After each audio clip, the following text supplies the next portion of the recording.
And there we go, we're live. Sorry about the delay, guys. I know I was about 15 minutes later than I had hoped to be. They are pacing on track already. Oh, man, we're just trying to get ready here. Man, it's crazy. I literally just got home, so. Alright, here we go.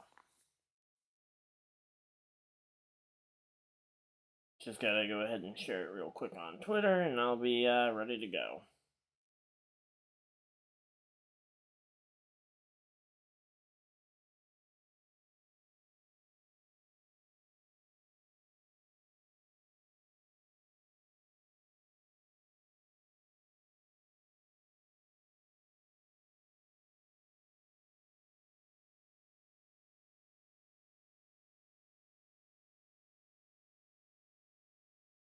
Hey, Scotty, how's it going? Hey, Jonathan. Nice to see you guys popping in here. Alright, they're checking pit road speed, so we have at least a couple of laps here, because, yeah, usually the they run through the pits, and then they do another lap or two before they go green, so we do have a few moments here.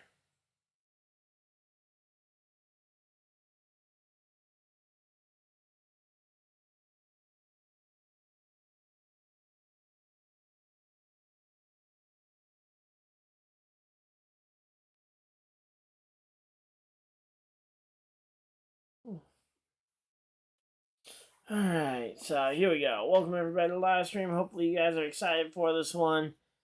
I say, hoping Alex Bowman gets the win. Scotty's always optimistic for him. SVG's close to the front on his camera. Yeah, SVG is starting up in the top 10, so certainly he's close, but there's a lot of there's a lot of racing to go, so hopefully he can run well, but I don't know if he'll be able to replicate exactly what he did. I also don't know how I'm doing in terms of computer performance, because I literally just got home and restarted my computer to try and get this going here. Alright, gonna go ahead and pause that. There we go. Alright, here we go. And I'm gonna hide that away because I don't need that. And welcome everybody to LiveStream.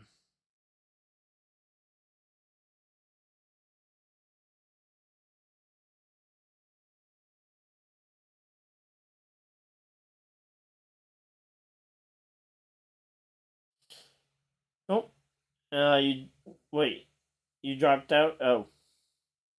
Yeah, sorry, man. Really warm in here. Trying to get the... Apparently I typed out something that was too long for my Twitter version. I gotta cut this down by 50 characters, so... that paragraph's gone. Honestly, it doesn't really need to be paragraphs long, but I like to have a few lines of information for everybody. It could have been better than that on your part or my part, because, again, I just got home and restarted all my stuff, so it very easily could be on my end. Alright, so there we go. That's it updated on Twitter. If any of you guys want to follow me over on Twitter, my Twitter handle is in my description, along with my link to my Facebook page, but here we go. I think that's all the quick plugging I want to do before we get ready to go. Lights are off on the pace car, which means this should be the green flag lap. Let's go. Come on, McDowell. Oh, here we go. And pace car's off.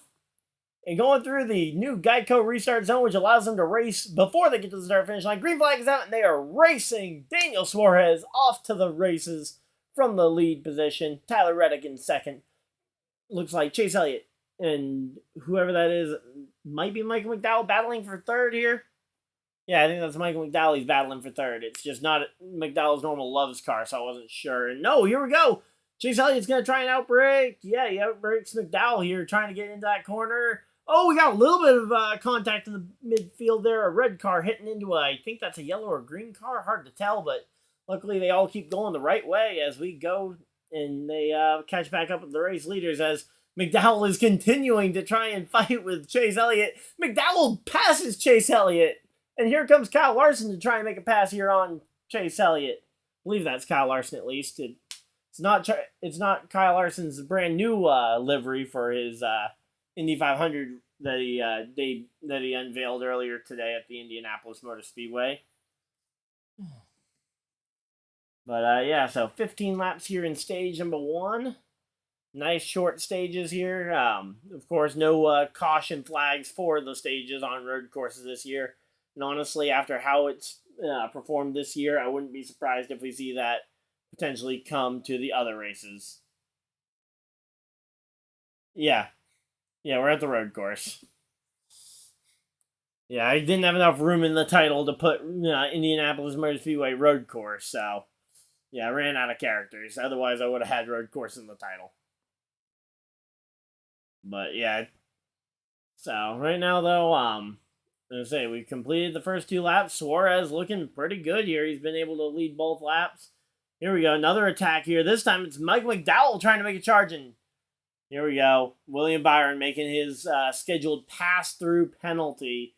He failed pre-race inspection repeatedly today, which has forced him to take his car down the pit lane here on lap 1. And no!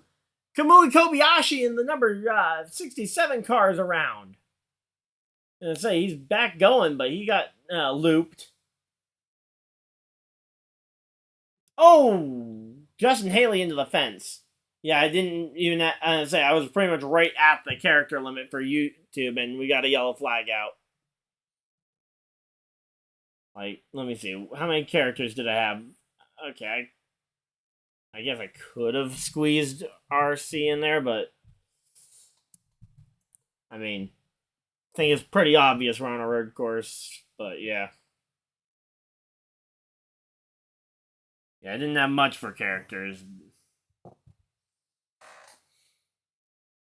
But yeah, so Justin Haley with a pretty big hit into the tire barrier there. Hopefully he's okay.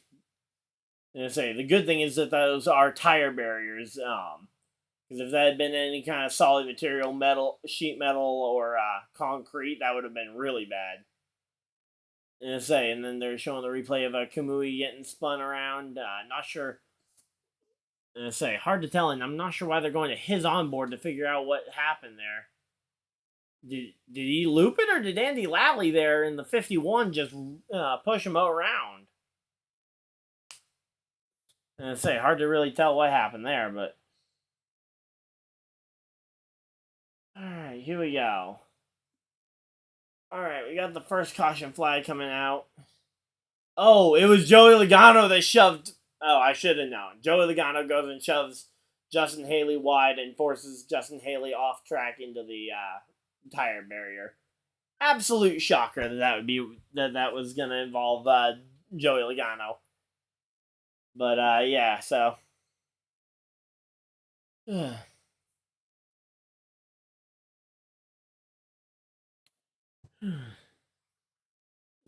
Yeah, Andy Lally's still in the mix. I say in the mix. Remember, Kamui was in the back half of the field to start the race, so it's not like Kamui was starting off right at the front of the field either. Alright, let me get another leaderboard up here for myself. Mike McDowell, though, up in 3rd place. He might have a shot at some good stage points here. Problem is, Ty Gibbs is hanging around that top 10 too, and will probably earn a few stage points himself. The big thing is keeping Suarez and Elliott out of that top spot, because with them in that top spot, it doesn't really matter what McDowell does today for trying to win and in. But yeah, Andy Lally starting is going to be is currently in 26th spot. Jenson Button 27th in the 2 Rick Ware cars. Oh, still in the Cup Series. Andy Lally, he's been part-time for Rick Ware in the 51 car at all the road courses ever since the personal issues with the Ware family. If you haven't heard what's been going on, Cody Ware has been in a teeny bit of trouble. And by a teeny bit, I mean looking almost as incompetent as Jackson Mahomes. But, yeah. Allegedly. He hasn't been I don't think he's been officially convicted of anything. But yeah, so yeah, after Cole Custer had his trouble, or not Cole Custer, after Cody Ware had his trouble, Cole Custer, Ryan Newman, Andy Lally, among many others, have been called in to help bolster that roster for the number 51 car for the remainder of the NASCAR Cup Series season. So, yeah, that's the big thing that happened with and why Andy Lally's got a cup ride for these road courses. But yeah, there's a lot of ringers. I actually mentioned Andy Lally in my analysis video the other day. Talking about the fantasy. I didn't think he was necessarily the best option considering he's in a Rick Ware car, but I mentioned him as a possible option if you're really low on uses on people. So yeah, here we go. Yeah, so after all that, they had to call in a bunch of help to try and fill out the roster on the 51 car because they had barely filled the 15 cars roster when they had the incident. So, yep, that's what happened. All right, here we go. All right, I'm gonna say I know we don't have a lot of time, so I'm gonna go ahead and start typing up the stage 1 poll. So let's go ahead and type it up. Who wins stage 1? And we're gonna just put it in the top 3 because that's how we do it. Unless you guys have somebody specific you guys want me to put on there that you guys can vote for, although I don't know. This track is not proven yet, I think, that it has a lot of passing opportunities, so. There's definitely some, I just don't know how much.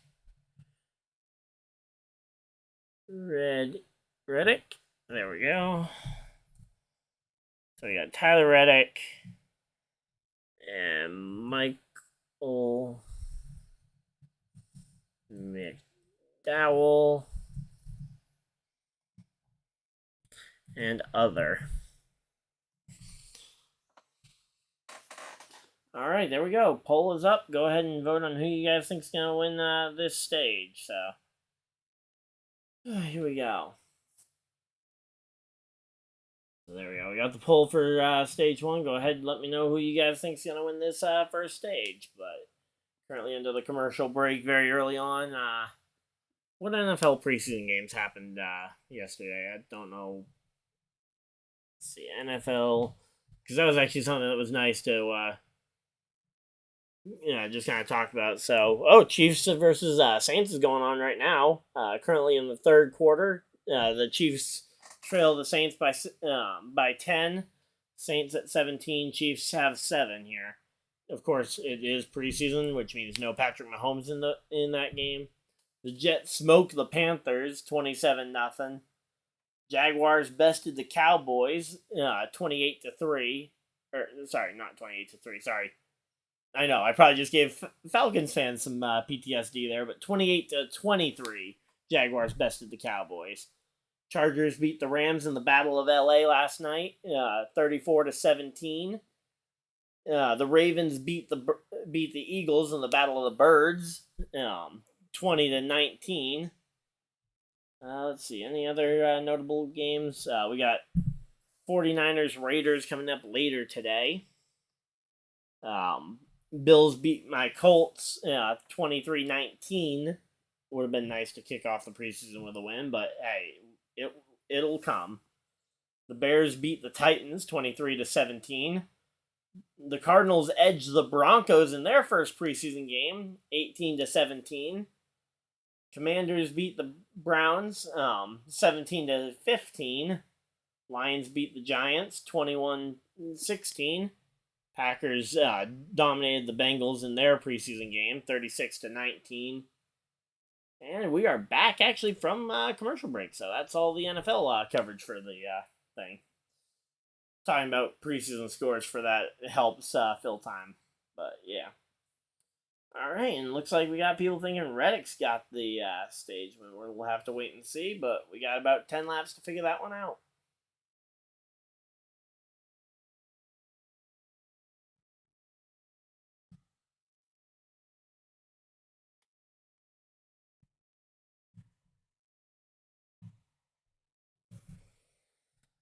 All right, real quick, just want to type this up for Twitter too.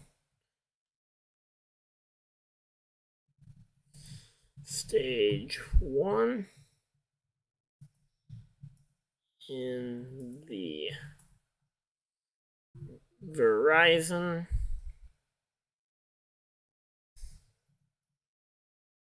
200 at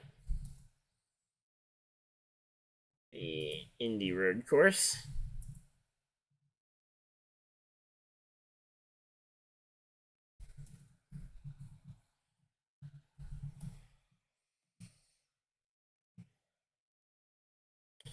All right, Daniel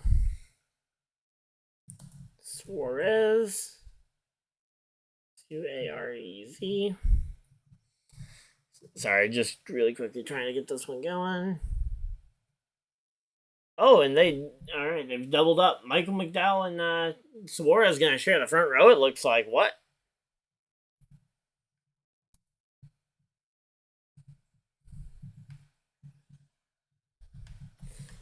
All right, and here we go. Coming down, safety car about to pull off. There we go. Pace car is off. Going through the Geico restart zone. Reddick actually is on the outside. Okay, I don't know why my leaderboard said McDowell is second place, but maybe he'll be able to take second place from that inside second row spot. But there we go. Reddick going to be trying to hold tough on that outside as we race their way down towards turn 1 here. And did Joey Logano do something else stupid? Someone's saying, oh, yeah, there we go. Oh, Joey Logano just spins in the back of the field, and that might be another yellow here. I don't know. Everybody manages to avoid Joey Logano, but Joey Logano is looking like a clown out here.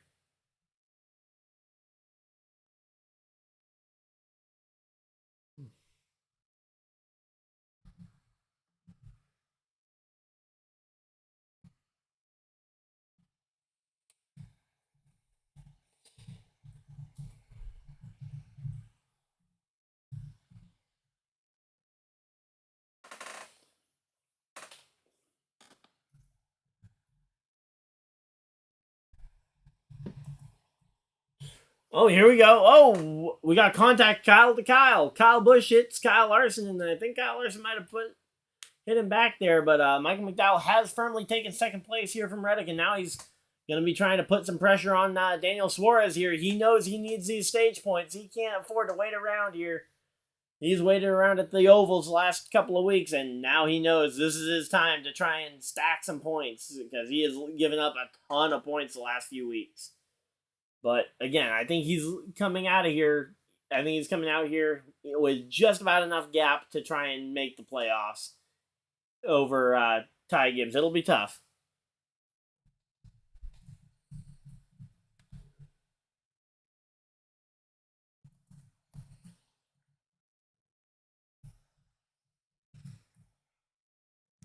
All right, there we go.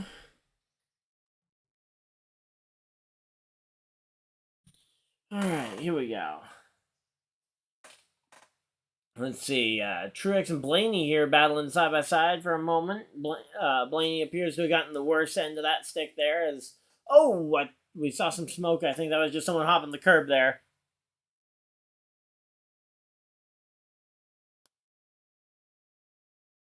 Yeah, I think there's a few tracks in particular I'd like to see potentially get dates, especially I'd like to see potentially all the mile and a half potentially go down to one race, although ironically the mile and a half have had some of the best races this year, so maybe some of them could justify a second race, but I'd like to see an opportunity given to a track, say Rockingham Speedway, maybe a road course like Circuit de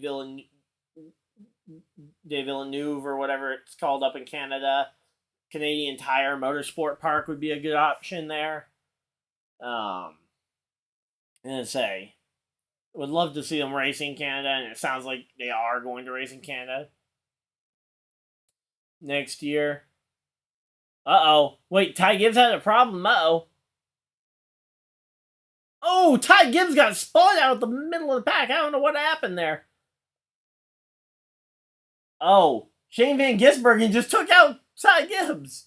Well, Shane Van Gisbergen just probably became the most popular driver in NASCAR. But, yeah, right now, though, Michael McDowell having the win puts him well above the cut line, and that would now put Bubba Wallace as the final guy in, and he would have a 30-point gap here. But obviously, the difference is that obviously McDowell's leading the race and would be Otto in with a win. But to that same point, 3 of the top 5 would be an Otto winning in if they were to win. So it's hard to really justify that one. I might have a video, by the way, about the upcoming schedule, talking about it coming up, so we'll have to wait and see. But, hopefully I'll have a video like that coming out in the next couple of weeks before the schedule officially drops, because we don't really know when the schedule is supposed to drop. I remember a few years ago, it was pretty consistent that it would drop in April, which was way too early, because you really hadn't gotten a chance to see how any of the changes happened to it, like, when they moved Las Vegas when they gave Las Vegas a second date, we didn't get a chance to see what that looked like before they confirmed it would be back again. Same thing with Chicago on 4th of July. Now, Chicago on 4th of July was an absolutely amazing option. Hey, you never know. He could be. I mean, hey, if he goes out here and wins, not to mention if he spun out a driver that I would say, no, Kamui Kobayashi misses turn 1. But yeah, I mean, hey, if SVG, first off, he lit the NASCAR world ablaze in Chicago earlier this year, and whenever you take out a Joe Gibbs Racing driver, that tends to vault you up the leaderboard in terms of popularity. Whether that's taking out a Kyle Busch, whether that's taking out a Denny Hamlin, whether that's taking out a Ty Gibbs. People seem to love those guys. I mean, look at anybody who's taken out a Joe Gibbs Racing driver. And, I mean, the thing is, I think Chase Elliott probably still has that award pretty well locked down if we're being honest about who we think the most popular driver is going to be. But with how many races he's missed, I wouldn't put it past someone potentially surging up there and taking that spot from him. So, here we go. 7 to go here in stage number 1. There's still plenty of time for something to happen, but right now, Michael McDowell looks very solid here. If McDowell can get this stage win, that'll be a good bucket of points no matter what happens later in this race to start and help him out there. Alex Bowman trying to make a move here on SVG. SVG, though, holding steady here. Yeah, they are having a pretty good battle. I don't know if my TV is a little bit behind, but yeah, I just saw them pan to that. But yeah, they are having an amazing battle here. Shane Van Gisbergen and Alex Bowman going through the left-right chicane. Bowman takes the spot over SVG. What position is that for? P8. That battle is for position number 8. But here we go. And now, who's that from behind? It's Chase Briscoe looking to try and outbreak both of them. He gets a good amount of pass there on SVG. He gets by Shane, but not able to get by Bowman there in that move. I thought he was going to try and do a 2-for-1 deal there, and I thought there was a good chance he either gets by both of them or takes himself out. But, yeah, no idea what Joey Logano was doing there. Jamie, I think you might have been right in the group chat, by the way. He really was driving like JP out there. But, yeah. We're going to commercial break with 5 laps to go on the stage. I mean, I know. These laps are a minute and a half, 2 minutes long, so it's not like we're going to miss anything by going to commercial break here. But still. There we go. Virginia and M&D. Is that supposed to be Virginia and Maryland, or? But yeah, here we go.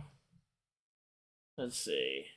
I'm gonna say Texans beat Patriots in their preseason game. Seahawks beat the Vikings. Just kind of looking through to see if there's any other notable ones. The Steelers beat the Buccaneers 27-17 in their preseason game Friday night. Or Friday afternoon. I'm not sure if that was a night or afternoon game. Yeah, honestly, I mean, look at some of the other unprepared rookies that we've had in the field. I mean, Brody Kostecki, I mean, he wrecked in his first practice session, had about 10 laps. I don't know if there's a less prepared version of a rookie that you can have, and he's still doing better than Logano. Honestly, I'm all for it, though. If it means Logano drives like crap, I'm all good to see Logano drive like that. Might even bump himself out the playoffs if he tries to keep racing like that one. Let's see. Oh, Chase Elliott made a pass on Tyler Reddick while we were at commercial break. So, Reddick making falling back there. Right now, though, we're waiting on them to come back from commercial break. Looks like McDowell holding steady at about a half-second gap to Suarez. Let's see. Shane holding on to that 10th spot. Todd Gilliland recently confirmed he would be back in the number 38 car. He's running 16th. Austin Cindric having one of his best runs of his sophomore season here, running 15th. Honestly, I don't think it's a very bold call here, but honestly, I think RFK is the best Ford team here. Well, yeah, I think with the SVG's biggest advantage is the fact that the Australian Supercar Series was used as essentially the blueprint that the NASCAR Next Gen car was molded after. So that plus the fact that road courses are the bread and butter of the Australian Supercars circuit, in particular street courses like Chicago. It certainly helped his odds there, not to mention the weather making it even more treacherous. Oh, Ty Gibbs gets into the back of Andy Lally. What's going to happen here? Did he spin or no? They just went and bumped. Oh, Harvick to pit road. Uh-oh. That's not good. Oh, and Andy Lally went and returned the favor to Ty Gibbs into turn 1 there.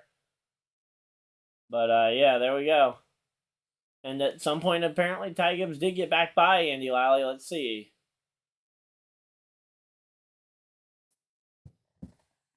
Yeah, I don't know if my stream... Yeah, I think my stream's just behind yours, Jamie. But yeah, here comes Harvick down pit road here. And gonna try and pit before the end of the stage, even though there's no yellow guaranteed here. Possibly just trying to get some new tires on there sooner, see if he can undercut them. Honestly, not a bad idea. Of course, hit the like button and subscribe if you guys are new so you guys don't miss any future videos. And YouTube knows to promote this stream because I think people would enjoy it. And hopefully you guys think people would enjoy it since I think you guys are enjoying it. But, yeah. I don't know. I think Harvick... The big thing for Harvick is I think Harvick needs to make a plan here as to what he's doing, because it's going to be hard to race your way up to the front of the field, it looks like, because passing is coming at a bit of a premium here. Hey, Patrick. How's it going?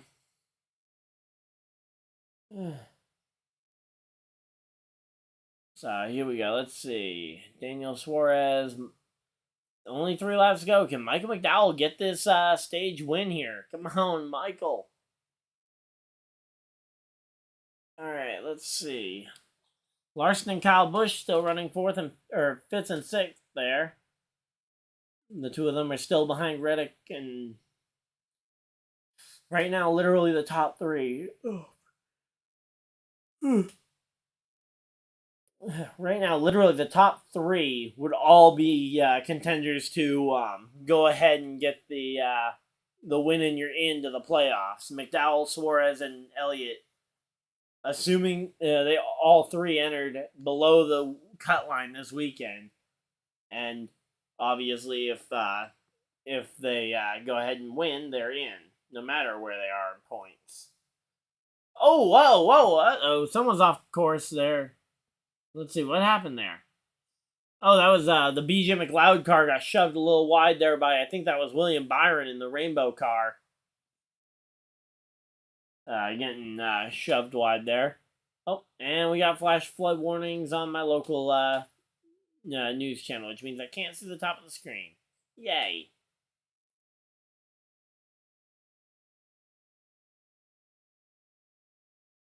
Yeah, and say you're right there, Jonathan. Pretty much anyone, honestly, about 7th on back is going to need to game plan to at least try and make some of these spots. Ow. That's. I say that flood thing is not going to be nice, so. But yeah, here comes Blaney, Cindric, Todd Gilliland to pit road. First 3 guys coming to pit road here. Let's see. Who else is going to come to pit road here? And again, right now, if you're coming to pit road now, you're thinking you're trying to win the race. If you're staying out here, you're trying to earn some stage points here to the end of the stage. I think that's kind of I think the biggest thing is that you have to make that decision here as to whether or not you're trying to point your way to the playoffs, like Michael McDowell and Suarez. I think both very much believe that they can, especially since I say Michael McGoat winning stage 1. It looks like is this the last lap? Hard to really tell because I still have that flood warning thing covering the top of the leaderboard for me.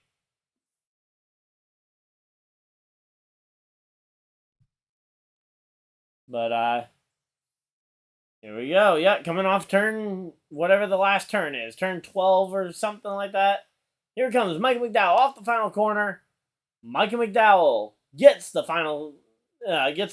stage win here at Indianapolis. Daniel Suarez second, Chase Elliott third, Tyler Reddick fourth, Kyle Larson rounds out the top 5, Kyle Busch, Christopher Bell, Alex Bowman, Shane Van Gisbergen, and Martin Truex Jr. rounding out your top 10. Those are the drivers who earn points. And realistically, the only people who aren't locked into the playoffs on that list are McDowell, Suarez, Elliott, and then you've got Bowman and SVG, but SVG's not even really racing for points here. So, yeah, there we go.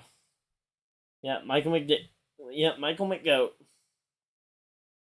So, for the 42% of you guys that voted for Michael McGoat, you guys got it right. Alright, here we go. Let's see, coming down pit road now, we got Briscoe coming to pit road. Chris Buescher coming off pit road. Oh, they're exiting pit road at this point. I thought that was pit entry there for a moment. Alright, so we got 20 laps here in stage number 2. Can Mike McDowell go ahead and sweep the stages here? That'd be impressive. So here we go. It's a bit of a split here. Tyler Reddick coming to pit road. He's the first of those front runners to pit. So the first of those guys who pit early to pit here again. Allmendinger here coming to pit road as well. I think Reddick coming to pit road though. He's the first of that front group to pit, and will start to put pressure on McDowell, Suarez, and Elliott to potentially make a counter move here. All right, Kostecki, Byron on pit road as well. Let's see, who else? I think those are the only 4 right now. Reddick, Allmendinger, Kostecki, and Byron. All right, here we go.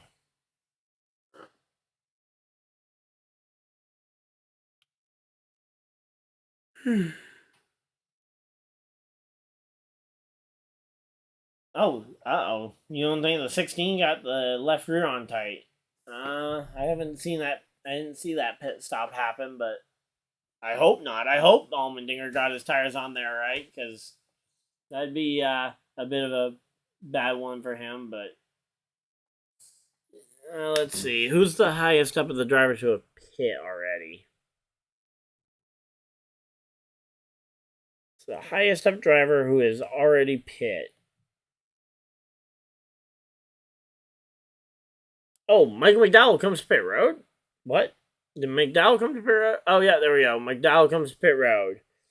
So, the race leader has finally decided to bite the bullet, come to pit road. So did Suarez.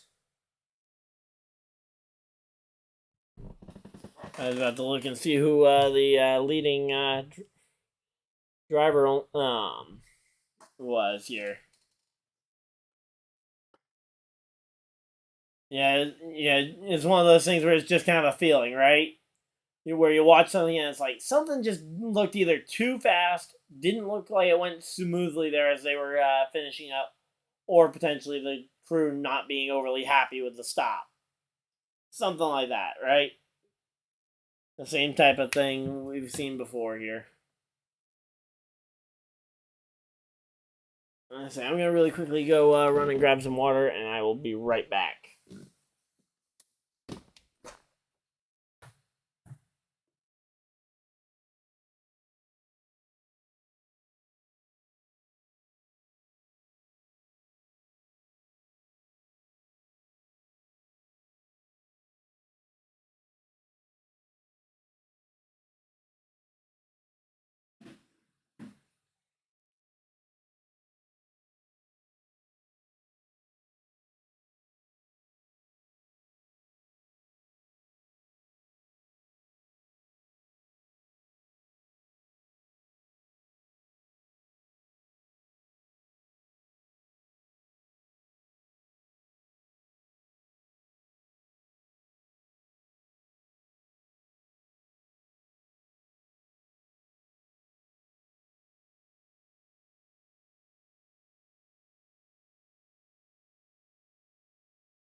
Alright, I'm back.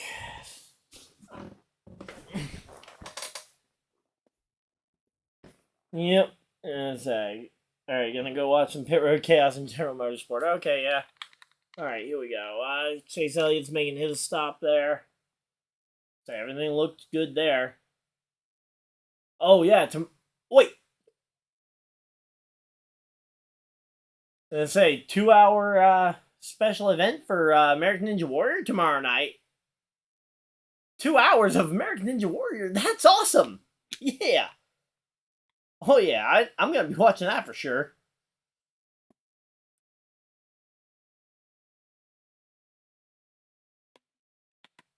Alright, so right now, Bell, SVG, Truex, Bubba, Austin Dillon, Denny Hamlin, Harrison Burton, Eric Jones are the last guys who have yet to pit.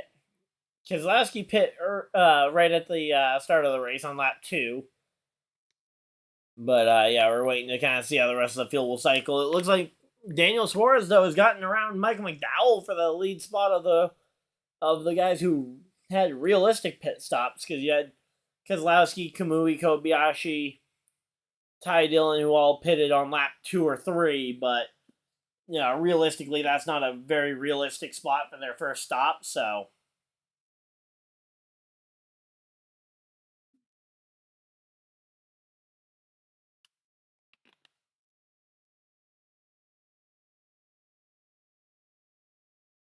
Yeah, the 34 got really safe on the pit road speed limiter, and I think Suarez, as long as he didn't speed on pit road, he did a massive job of catching up there and manages to cut out in front of McDowell on pit exit, and now he's ahead on the racetrack.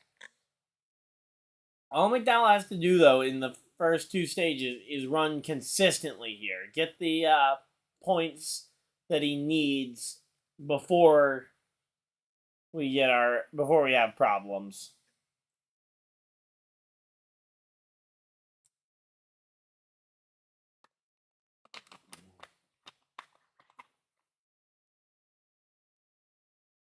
All right, so far the top 8 have yet to pit. Again, Keselowski, Kamui, Kobayashi, and Ty Dillon have all made very early pit stops, and realistically, I don't think their strategy really changes because of those early stops. Although those stops were probably under the caution from penalty for Jensen Button, Mike Rockenfeller as well, another pit road penalty. Corey LaJoie with a pit road penalty. a bunch of people getting bit with pit road penalties here. And another flood warning. Yay. Apparently I'm still getting flooded. Yay.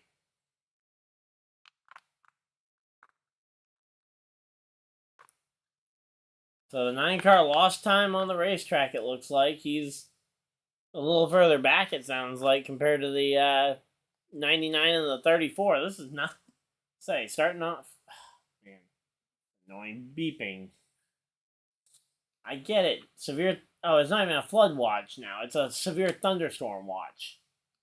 Hey, Dan, how's it going? So, we just had the... as they were still finishing up the first round of green flag stops here as we completed stage number 1. Eric Jones currently on pit road. Jensen Button, Corey LaJoie, and Mike Rockenfeller all just got hit with penalties. I think most of them might have been speeding, although it didn't specifically say on the screen whether or not they were speeding penalties. I know that's the most common type of penalty to get. But right now, Bell, SVG. I can't put the actual race up on the screen, otherwise, obviously, NASCAR would come down and hit me with the copyright hammer, but no, the basement's not flooding. But yeah. So right now, Christopher Bell, SVG, MTJ, Bubba Wallace, Austin Dillon, Denny Hamlin, and Harrison Burton have all yet to pit. And then Brad Keselowski, Kamui Kobayashi, and Ty Dillon, the other three on the screen, have all come to pit road at the first caution flag at like lap 3. So, don't think it really changes up their strategy too much. And certainly the guys who have yet to pit, I think they're going to have to pit here soon. Oh, they're racing at the Indianapolis Motor Speedway road course. Sorry, I thought you were asking where's the race at, because I've had a few people who have popped in here expecting to see the actual race happening, and it's like, I can't show that. But no, they're racing at the Indianapolis Motor Speedway road course. Rumor has it, and it's essentially, I would say, probably one of the worst kept stories in motorsports right now, that that we're gonna have the Brickyard 400 back next year, which will be exciting to see how these new cars race at the Indianapolis Motor Speedway. All right, and as of right now, Michael McDowell has a 2-point lead over the cut line as they run with Christopher Bell out front, a former race winner this year. He's already in the playoffs. No real worry for Bell about whether or not he'll make it. He can kind of go for broke here with the strategy. But yeah, looking forward to potentially seeing what the Brickyard 400 looks like next year. With the new cars, I expect to see some downshifting. Potentially Pocono was really good earlier this year, so if it's anything like Pocono, which back in the Gen 6 days, these two tracks raced very similarly here in Pocono. Until the 2019 Aero package came in, you would downshift into turn 2 at Pocono, you would downshift into turn 3 at Indianapolis to try and gain a little bit of time. Now, downshifting at Indianapolis was a little bit more rare than the almost guaranteed downshift at Pocono. But now you have the extra gear. There's almost guaranteed downshifting, which adds to the skill level needed to run. But I don't think it really ruins the races at the big flat ovals like here and Pocono, and even to an extent New Hampshire. I don't think it ruins that race, but a track like New Hampshire, it certainly seems to have done a pretty decent number on. So, oh, and here comes Shane Van Gisbergen, Bubba Wallace to pit road. Hey, the race center, how's it going?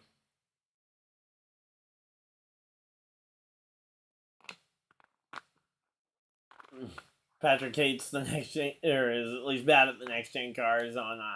I'm assuming you're referring to your on iRacing. 6 gears. What next gen cars are you driving that have 6 gears, Patrick? These are 5-gear transmissions. Oh, he's gonna slap me so hard. But yeah. I don't know, Patrick, you might want to do some studying up before tomorrow.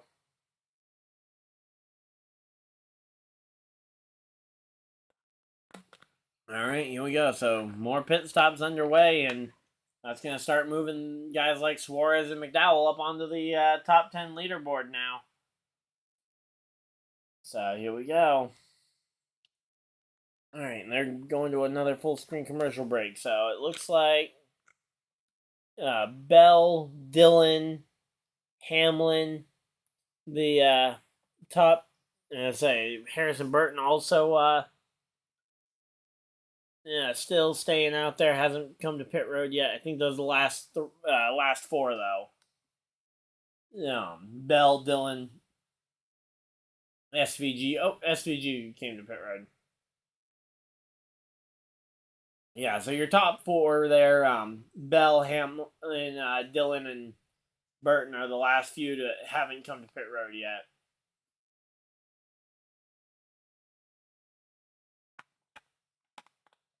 What happened to Reddick?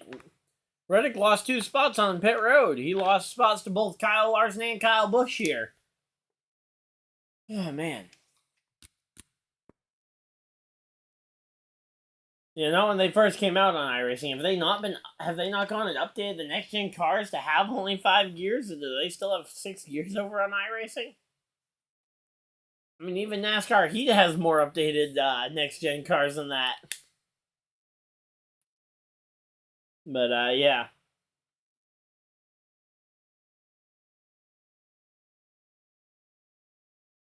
All right, here we go. Another ad for this Gran Turismo movie. I've already said I'm pretty sure I'm going to be seeing it the week it comes out. I don't know if it's coming out like the week that the Daytona races are happening, so I should hopefully have an extra day to try and get in there, but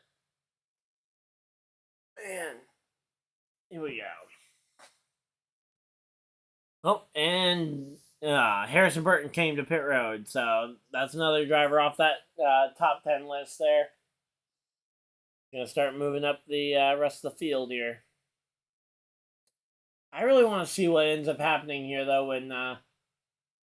when Bell, Dillon, and Hamlin come to pit road, because this battle for the lead between Suarez and McDowell is gonna get interesting. And by the way, we are halfway in the second stage. Time to write the poll. Who will win stage 1? Or stage 2. Sorry, we're at stage 2 at this point.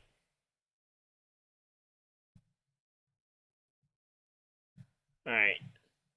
I'm going to do the top guys who have already pit, so I'm going to, just to try and keep the picks somewhat realistic.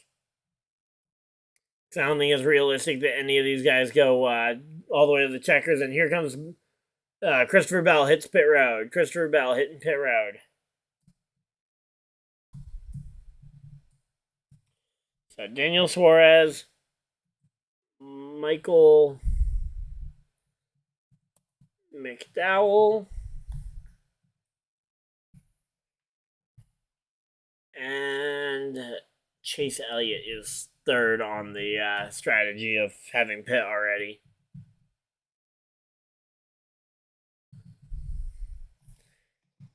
And other.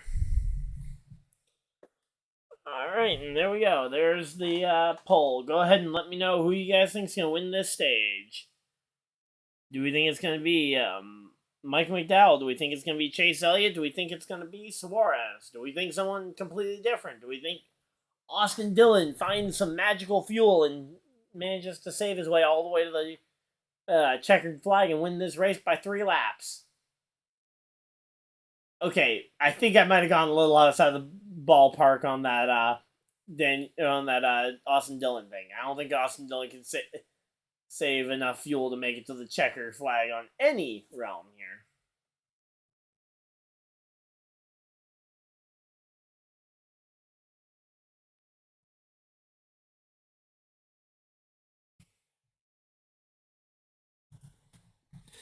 Alright, here we go. Now I just need to get the Twitter version up real quick. There. The Verizon.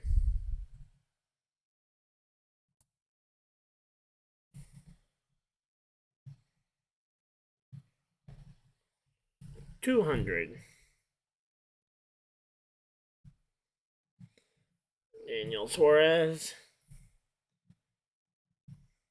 Michael McDowell. Chase Elliott. And other.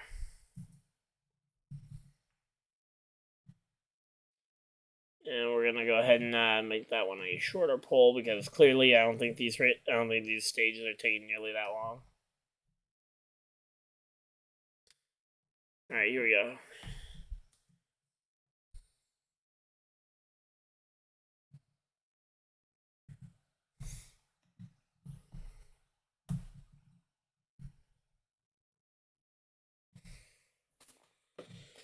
All right, there we go. We got the Twitter version posted, and all right, here we go. So is that a replay of last year? No. Larson didn't slam into anybody, but yeah, Larson having some kind of trouble. Looked like just completely overdrove turn one, just like he did last year when he lost the brakes into turn one and just flew way in there. Yeah, and I say it looks like the exact same phenomena there, although at least Larson managed to get stopped this time versus going slamming into someone like Ricky Stenhouse Jr. Those two came into contact with each other last year, but we'll have to wait and see what NASCAR does because it sounds like he may not have made a full stop here. Tyler Reddick for stage 2. You think Tyler Reddick's going to come all the way back from...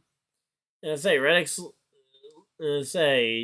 after that drop, he gained one of his spots back, but he still has to pass Kyle Busch, Elliott, McDowell, and Suarez. Okay, that'll be impressive if Reddick does flip that switch and just go. But yeah, here we go. Austin Dillon finally hitting pit road, so I guess he didn't have magic fuel to get himself all the way to the checkered flag here in Indianapolis. But here we go, going into turn number 1 now. We got the battle here between Michael McDowell and Daniel Suarez. This battle for what will eventually become the race lead is going to be a very big factor here. What's going to happen with Kyle Busch here? That's going to be a big factor as well. Got some more annoying beeping from the severe thunderstorm warning. But, yeah. Ski boarding. Wait a minute. Back it up. Rick Allen, did you just say that Chase Elliott had a ski boarding accident? It was either a snowboarding accident or it was a skiing accident. There is no such thing as ski boarding. And I'm pretty sure it was a snowboarding accident, but regardless, ski boarding ain't a thing. Oh, all right. Hey, Angel, how's it going? Thinking Ty Gibbs will win like yesterday. Well, he got punted early in the race by Shane Van Gisbergen, so if he is going to win, it's going to take a march through the field now. I wouldn't put it completely out of the realm of possibility, but it's going to be hard for a rookie to drive through an entire NASCAR field here. Oh, trouble goes around. Is that just because I mentioned Rick Allen's name? Because that's another thing that he is known for saying. I remember another one of his famous mistakes. Through the tricky triangle they come at Talladega. Coming to the checkered flag for Dale Jr.'s final race at Talladega. And he called it the tricky triangle. Definitely not what they're about to come through.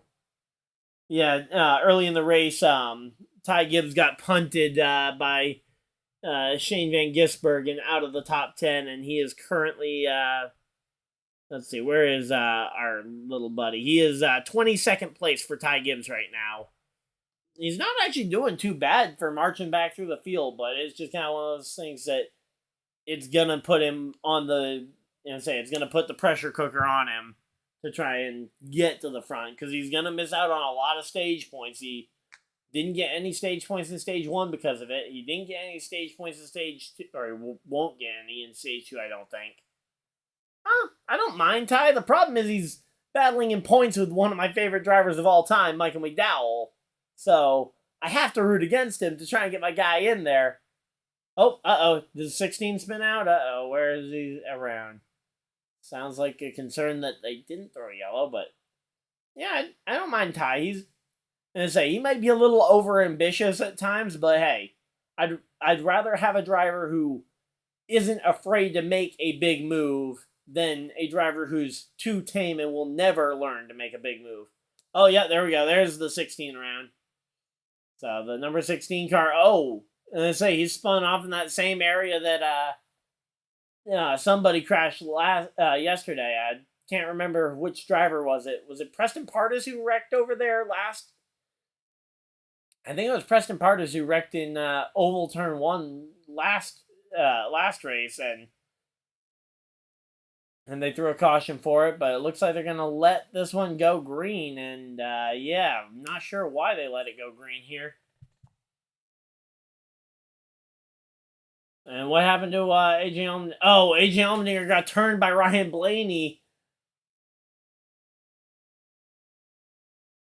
Oh.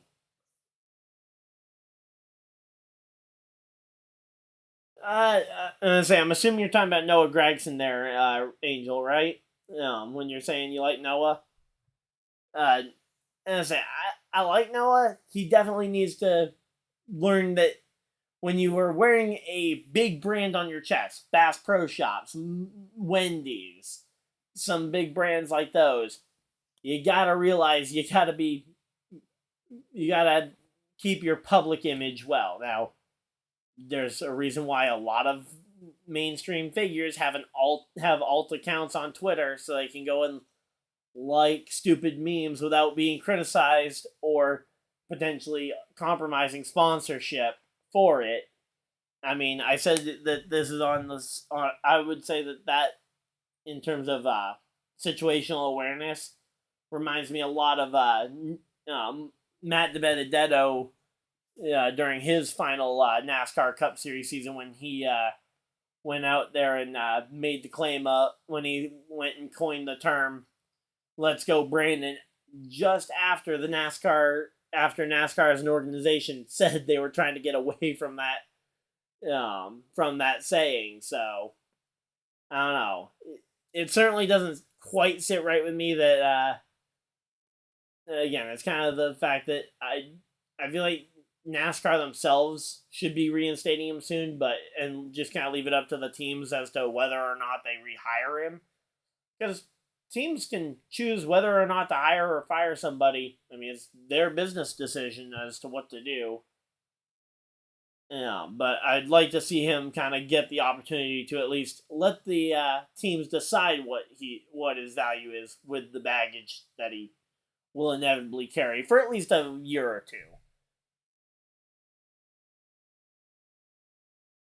Yeah, Patrick, you yeah, you definitely have no filter on your social media. But yeah. When it comes to Noah, though, I would probably expect to see, and I would actually kind of hope he gets a competitive ride in trucks or Xfinity, rather than see him take another backmarking car in Cup. Because honestly, even before this incident, I mean, the team was looking to potentially replace him anyway, just because the performance itself wasn't there, and they're switching manufacturers, and Toyota isn't exactly the highest on Noah Gragson, so I wouldn't say I don't think he was already on their nice list, and then he went and did something stupid. So, but yeah, so he won't be back to the 42 car for the remainder of the season. I don't know who's going to be replacing him at the remaining races. Whether they'll potentially give a promotion to one of the Toyota guys. Oh yeah, certainly nowhere near as bad as what Larson did in 2020. Hence why I think he should be reinstated before we get to the end of this current calendar year. Because obviously NASCAR waited to reinstate Kyle Larson until the end of 2020, start of 2021. Yeah, I think Noah Gragson deserves to be reinstated sooner than that. They shouldn't. They should be trying to get him reinstated somewhat soon, but oh yeah, the 42 car, I'm not saying it was all him. 42 car certainly was not good this year, and no matter who it's been in the hands of. I mean, look at Josh Berry last week at Michigan. He ended up crashing that car very early on. I mean, that car has not been able to compete too well here. Is Denny Hamlin about to stay out and get some stage points here? By and say Brad Keselowski's looking like he may be able to make it. And I say the question is, when are they going to be able to come to pit road? Because if they run out of fuel on the kind of on the lap after the stage, that could be a problem for both Denny Hamlin and Brad Keselowski. I didn't think they were going to have even a shadow of a chance of making it. But right now, these two are looking like they could very well make it here to the end. And I say Michael McDowell over Daniel Suarez only by 1 point here. Okay, Patrick. You know what we were just saying about how you're going to get in trouble because of your social media? A take like that might be a part of that.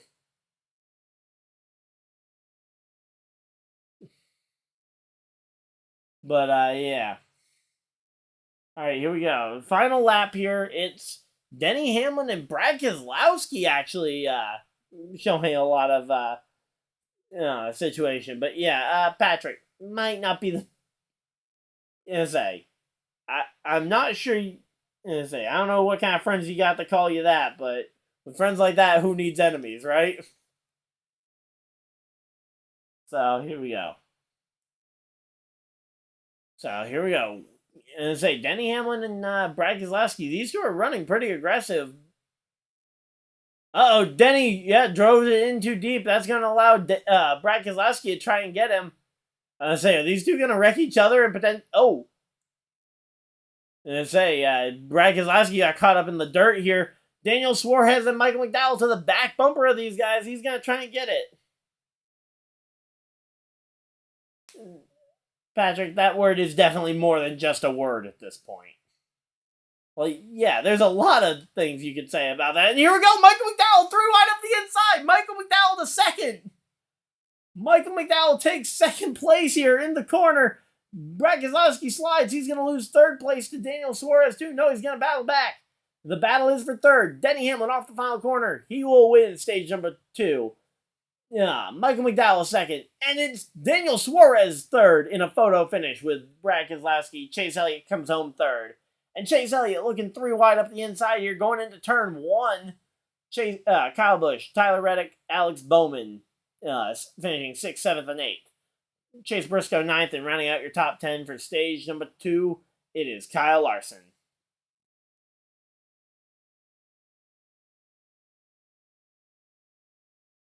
But, Michael McDowell able to get there, and certainly, McDowell and Elliott and Suarez all trying to earn points here, but McDowell able to claim a ton of points there for the playoffs here.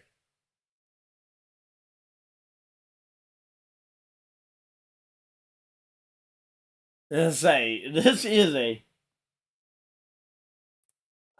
Angel, I think he's referring to the Confederate flag when he says the rebel flag. If I had to guess. At which one he's referring to. And, oh, there we go. Michael McDowell takes the race lead, and there goes Denny Hamlin to pit road, along with Brad Keselowski. They got their points, and now they're going to pit road, and they're going to drift further back. I don't know if that strategy really matters a ton to them. And that strategy really seemed, especially for two guys who are pretty well locked into their, they're both pretty well off in terms of making the playoffs. Hamlin has a few wins. I don't think... Is Hamlin in the battle for the regular season championship? Because that's the only other thing he'd really need points for. Oh, he is actually second in the regular season standings. Okay.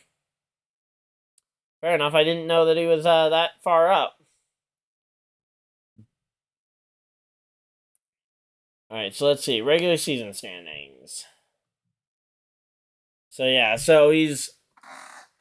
coming into this race, Martin Truex Jr. has about a 50 to 60 point lead on Denny Hamlin in terms of points for the regular season. It's going to be tough for anybody to pass him. And then Brad Keselowski could pass Chastain and Larson and Harvick probably. He could probably get his way up to about 5th in regular season points. Okay, I can kind of see the reason for actually why they went for the strategy they did. I mean, initially I didn't think it was, but... Oh, they are 2 different flags? Okay, my bad. I didn't know. I thought that they were the same flag. I thought I'd heard people calling them both interchangeably, but my bad. Didn't realize that there was a difference. So, ultimately, Denny Hamlin ended up winning it. So, to the one person who voted for other, Denny Hamlin ended up winning it.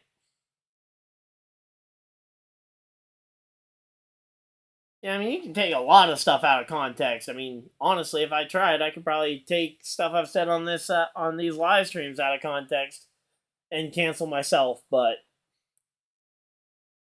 it comes down to the, say again, public awareness. When you're on a hot mic, you can't say stuff like that. Again, especially where we were in a very politicized and all the focus was on the attempt at sports replacements there. But yeah, I can't think of an example off the top of my head. I'd have to go digging through every live stream I've done, but I guarantee I've said something stupid in the past that I would regret now looking back. I mean, I've been doing live streams since I was like 14 years old, so I mean, I've been streaming. I've been doing these live streams I've been doing different kinds of live streams on and off for years at this point. Like, I'm curious, what was my very first live stream? I'm just curious right now. I gotta see what this was, because what was my very first live stream and how long ago? Let's see. Live stream. Date. Alright, let's see. So my very first live stream was actually a League of Legends stream back in 2017. So I was about 16 at the time. Okay, I was a little older than I thought when I started streaming. My first video, though, that was a few years earlier.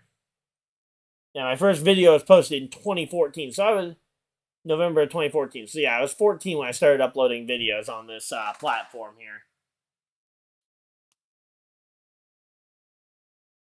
Does anyone listen to death metal? I don't listen to a ton of metal music, although I don't listen to a ton of music in general. So, I mean, is death metal or is it just death metal? Oh yeah, yeah. We all say stuff we probably regret, but yeah.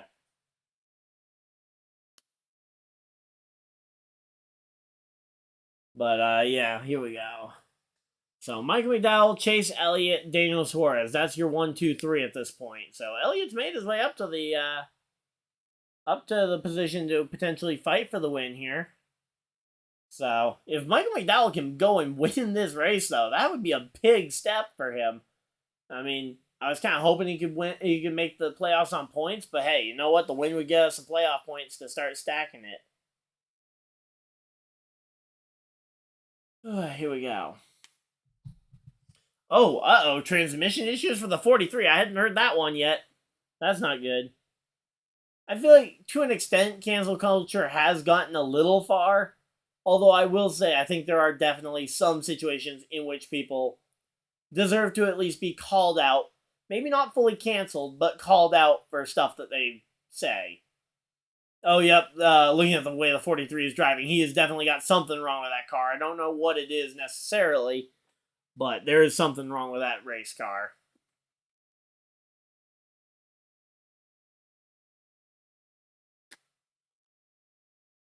Like, when it comes to cancel culture, again, completely canceling someone for an entire, like, the rest of their life over one thing they said.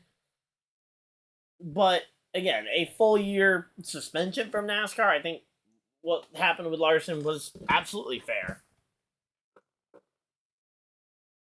But yeah, again, I think actions do have consequences, but if you don't ever let someone have a chance to try and correct course, what's the point of the penalty? To teach them a lesson? Because if you never give them a chance after it to learn, that's kind of my opinion when it comes to the whole cancel culture mentality, is that you can't fully cancel someone over it if your hope is to teach people, because, again, give people a chance to learn and correct course, because, yeah, just because someone made a mistake 10, 20 years ago, I mean, yeah, big believer in second chances, yeah.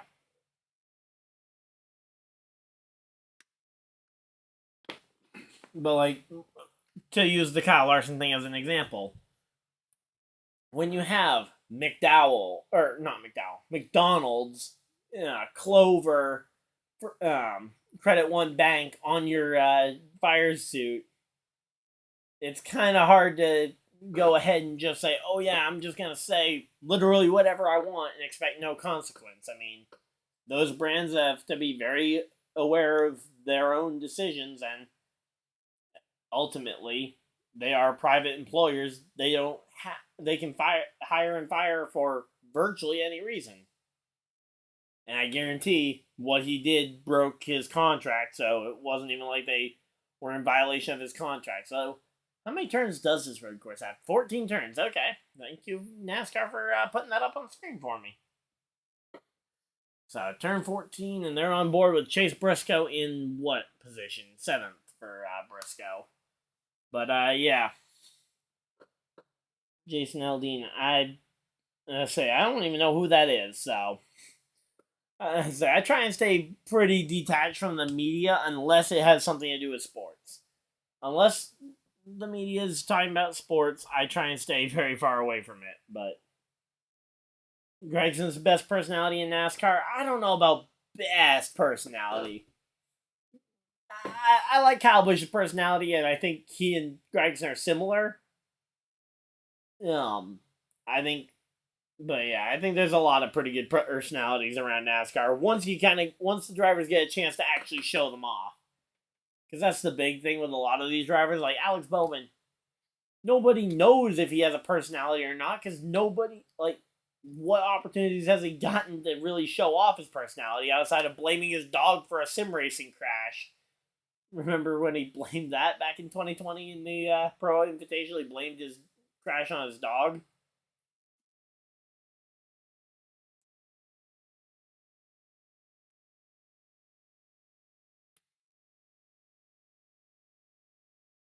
Oh, all right. RC, I was going to say, Richard Childress himself taking a chance to listen to Kyle Busch's radio.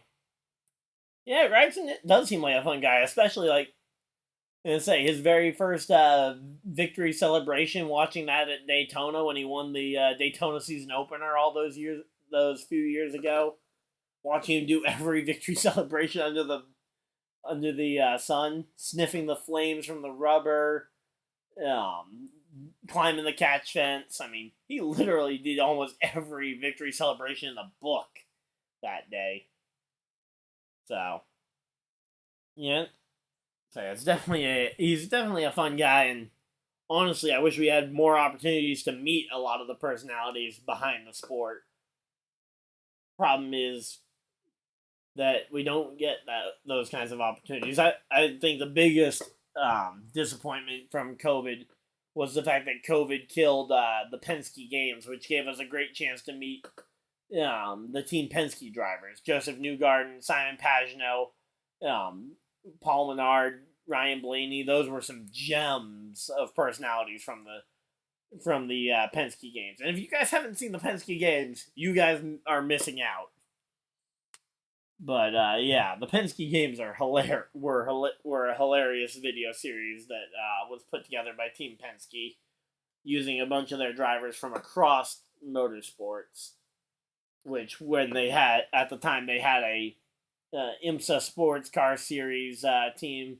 They had their IndyCar Series team, obviously, and then their flagship NASCAR program. Juan Pablo Montoya was another one that had a great personality in there. I'm hoping Michael McDowell wins this one. He's one of my favorite drivers of all time, and I'd love to see him in the playoffs. Not to mention looking at literally everybody behind him. Literally anyone else behind him in the top, well, any of the two guys right behind him would, if they win, they virtually eliminate Mike McDowell from the playoffs. So now, Kyle Busch is another one. He's another one of my favorites, and he's in fourth place. I wouldn't be upset if he goes up here and wins it. I just don't know if he has the car. He's hung out in fifth place almost all day. I just don't know if he's got the car to beat. There. So here we go. But yeah, I'd say I'm mainly rooting for McDowell here as we get down to the end of this race. Looking down the rest of the field, Martin Truex Jr. in 8th. But yeah, I'd say realistically, my top two, right? And I'd say two of my big three are so my big three when it comes to favorite drivers are Kyle Busch, McDowell, and Stenhouse, and McDowell's the only one of the three currently not in the playoffs entering this race. He was 3 points out. He'll likely be above the cut line after this race no matter, but it won't be by a ton because Suarez is right there too. So now if McDowell can win it, it becomes a non-factor. So certainly would help me relax the final two races of this season because I'd be able to just kind of relax at Watkins Glen and Daytona. Because if we went into Daytona and Mike McDowell was, say, just to give a reference, let's say he's plus 10 points, that would be a nerve-wracking 3.5 hour show to have to sit here and hope that McDowell can find himself just ahead here. But yeah, ultimately though, right now these guys are running pretty well. I'm kind of surprised, honestly, with the lack of crashes. Surprised in a good way, though. And here we go. SVG making a pass here on Kyle Larson as they go through the left-right chicane. And now coming off of another corner here. Shane Van Gisbergen still has position here on the inside. He clears him into turn 12. Now into turn 13. They get single file here. Kyle Larson slots in front of Christopher Bell. Bell now up the inside here. And Christopher Bell able to pass Kyle Larson. Something's wrong with Larson's car. Or something. Because Larson is not able to hold off either of these two. I mean. And say, the first one, yeah, Shane Van Gisbergen did a bit of a dive to move him off the bottom. But then, I don't know what happened with Larson that allowed Bell to just drive up and pass him here. But, yeah, here we go.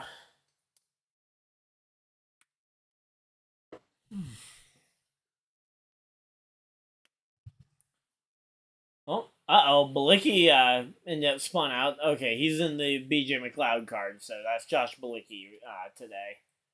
I always forget when somebody other than BJ McLeod is in that 78 car.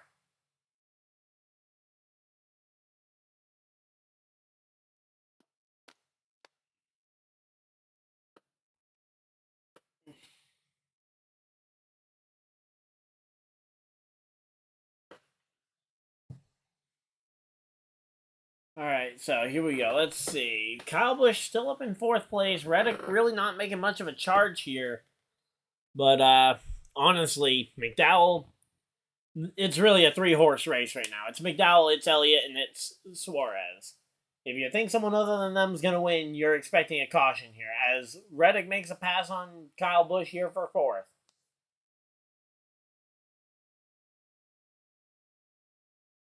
Yeah, let's see. Alright, so here we go. I also have a link to a Discord community I'm trying to get started up again. I've tried to get a Discord community going like 2 or 3 different times, and it's never really taken off. But if you guys want to join that, link is in the description of the stream, along with my link to my Twitter and Facebook pages, along with a few other links. But yeah. All right, here we go.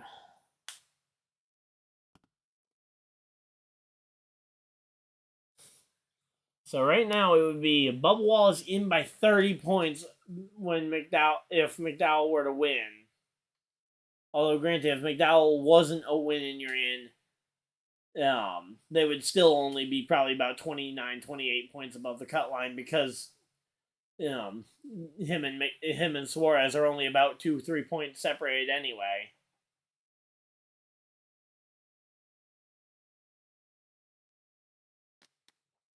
Is Chase Elliott really trying to break the draft at Indianapolis here? But yeah, here we go. Oh, okay. Patrick's gonna be live on NASCAR Heat 5 tonight with the 2022 update. Nice.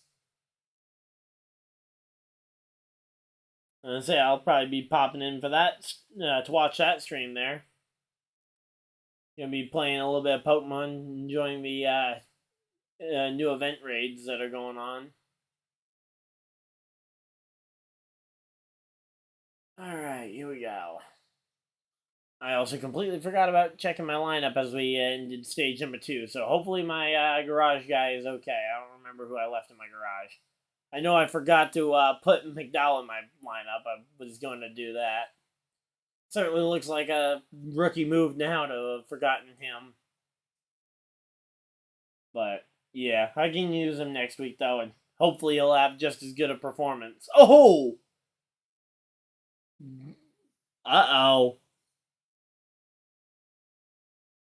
Daniel Suarez just absolutely slammed the back bumper of the 9 to get by him. That's a big hit, and I would not be surprised if Chase Elliott is unhappy with the 99 for that move. Let's see. Oh, yeah, he just got right on the back bumper there.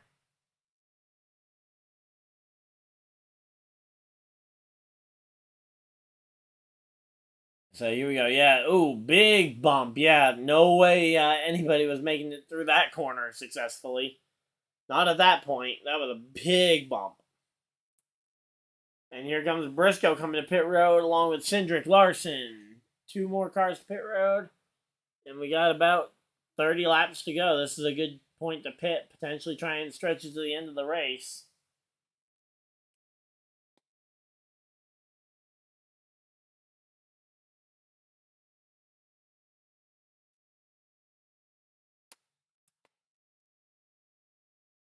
Question is who is going to be the first one of that trio at the front? McDowell, Suarez, Elliott. Who's going to be the first one of them to pit? Try and force them to pit road here.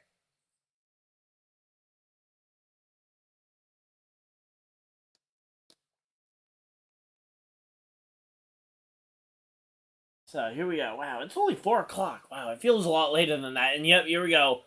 Come on, McDowell. Carry speed. Do not speed, though. Carry speed, but don't speed on pit road. Get down to pit road speed before you hit the line. I don't know. Elliott actually looked like he was pretty quick there. I don't know if Elliott was going too fast there on pit road, but I didn't want McDowell to get a penalty, but I do want him to carry more speed than he did the first time on the pit road. But yeah, here we go. McDowell, Suarez, Elliott, Reddick, Chris Buescher, Gibbs, Byron, Martin Truex Jr. is on pit road too. All right, McDowell's done and away. Let's see. Anybody else I can see that's on pit road there? No, I think that's pretty much everybody I've listed that I can see at least. Because they're only showing about the top 15 right now.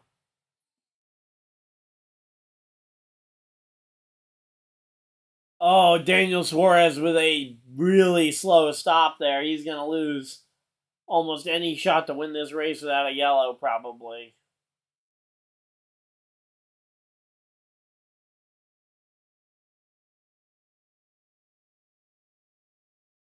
Yep, about the worst spot to have an issue, so. Alright, here we go.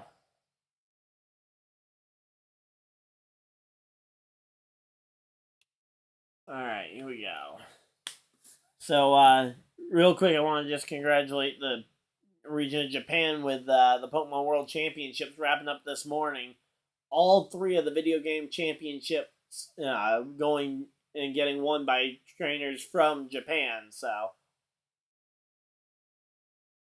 that's that was a big win for them. First time Japan had hosted the Pokemon World Championships, and all 3 video game winners ended up being Japanese. So that was a cool one to see.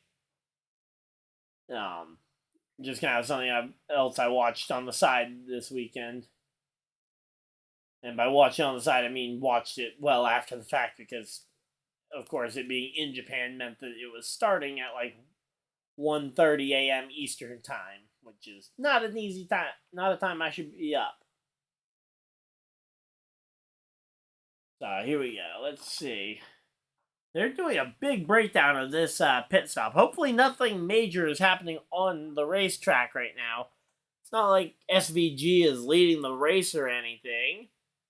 Christopher Bell, Dylan, Bowman, Bubba Wallace, and Kyle Busch, I believe, have all yet to come to pit road for the final time. Oh, no, Kyle Busch has come to pit road for the final time. Did Kyle Busch make a massive pit call, or did they take no tires? Something happened to get Kyle in front. Uh-oh. What happened here?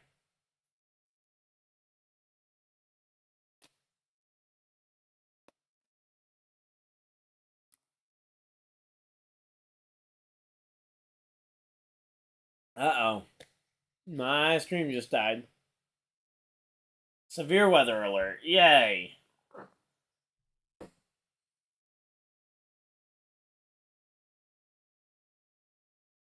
So, let's see what severe weather they're going to be hitting me with right now. So I can't see the race right now. If you guys can keep me updated on what's going on, I only have the leaderboard that updates at the line. Where's Ross cut the course, Chastain? Ross is, well, say they're currently in a run here, and I can't see what's going on here.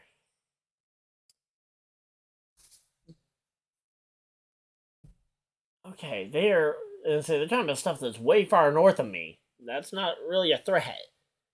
Okay.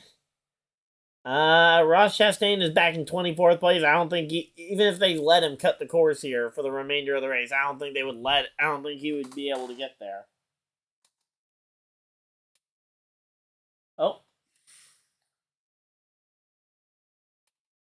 Alright. And say, severe rain near Paris. Okay. That's not too far away.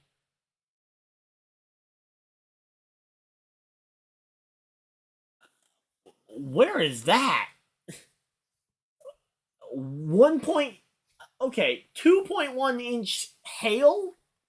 Okay. 60-mile-an-hour winds. Okay. That's starting to seem a little bit more severe. Okay. Starting to think that this weather might actually mean more, but here we go.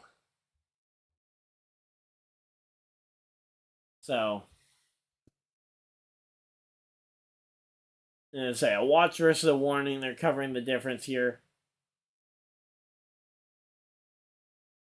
Let's get back to NASCAR coverage here. Come on. All right, let's see what's going up in smoke in the time that we were gone. All right, here we go. And we're at side-by-side commercial break. Yay. Of course. So, right now, though, it's Chase Elliott and Michael McDowell, the top 2.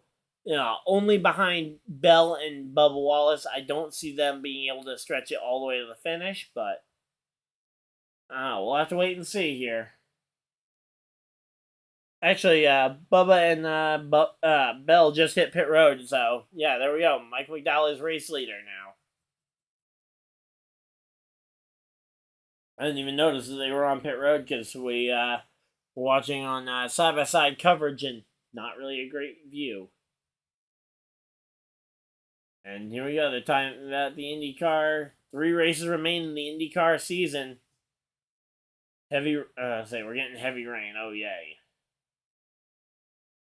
I'm hoping to if you guys would like, I'm hoping to have some stuff to put out on TikTok as well. Trying to build that up.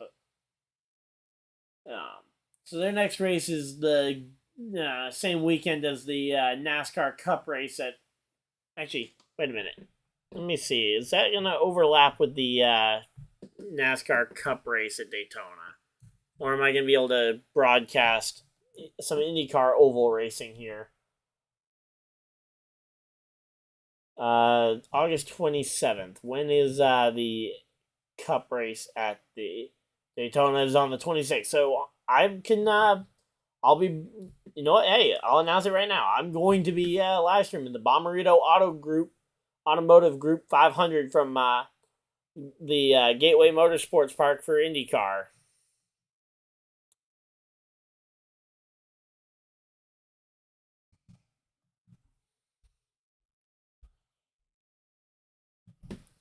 All right, so here we go. A lot of people getting off pit road here. It's going to be a fight for the playoffs, or for the I guess technically for a playoff spot here. All right, now that we've cycled the green flag, I'm gonna go ahead and start putting up the poll here for the end of the race.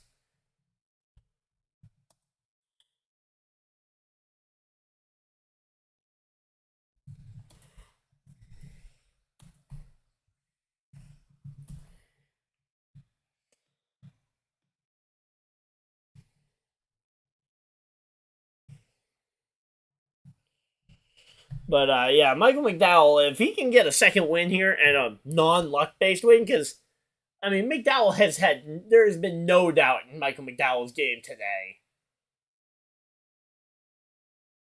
But yeah.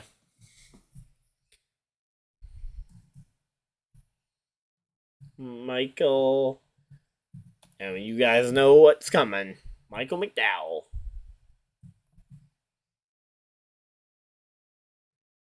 Michael McDowell. Chase Elliott.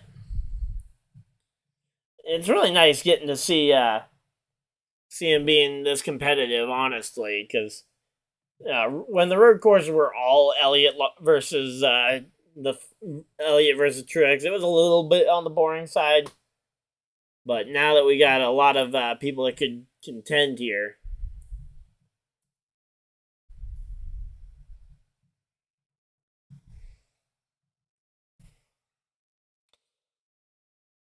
And other. So who will win the Verizon 200? Asking the community, go ahead. Let me know who you guys think's gonna get this one.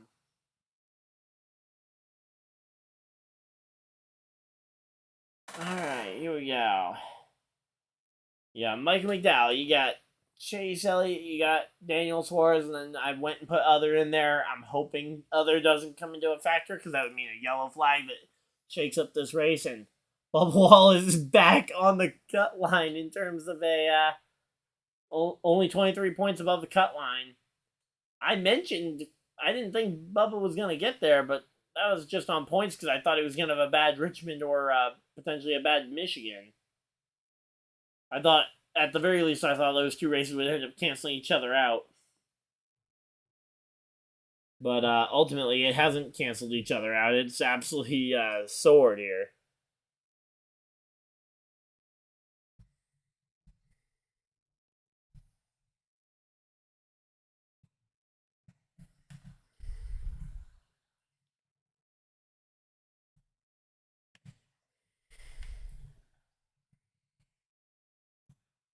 Oh, Kyle Kirkwood and Colton Herta are out here watching the race. Nice to see the IndyCar guys supporting NASCAR.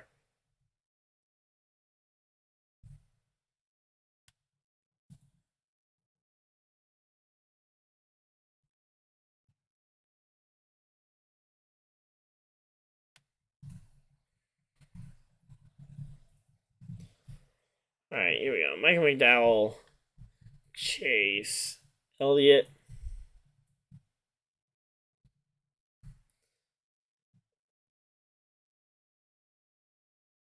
Alright, here we go. Suarez and other.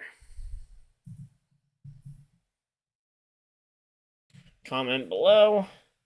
We'll do a 1 hour poll because I think that's about how long the remainder of the race should take. And want to make sure I spell check everything in my post before I post it because Twitter doesn't give an edit button for free. And I don't pay for Twitter. Not yet, at least. I might end up having to if they are going to keep getting this one. So, there we go. Oh, contact between, oh, yep, Stenhouse and Jenson Button got together. Oh, yeah, Jenson, Stenhouse just got right into the door of Jenson Button. Just an amateur road course racing move there. Dove too deep into the corner. Not enough, dove way too deep on someone who was trying to apex the corner. I say Kyle Busch is, they're talking about Kyle Busch trying to push the issue, and yeah, he is definitely trying to do something here. Where's Kyle Busch dropped to? He's in 11th place now. What happened to him? Oh, and now he missed the corner. He makes a complete stop here, and now he goes for it. All right, here we go. So Kyle Busch now, after missing a corner, he's going to drop even further down the list. So, yeah, here we go. He's just going to pit an extra time here. He's hoping for a yellow flag here to save his day. And I don't know if it's going to come. We've had a very clean race up to this point.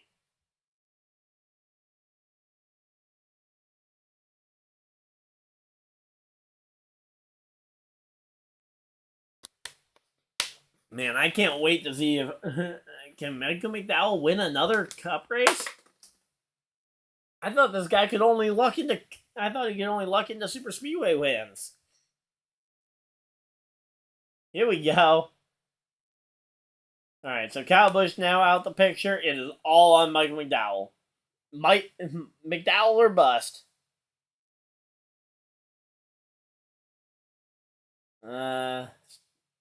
Staying in front of the leader is going to be tough. Okay, McDowell coming from that far back.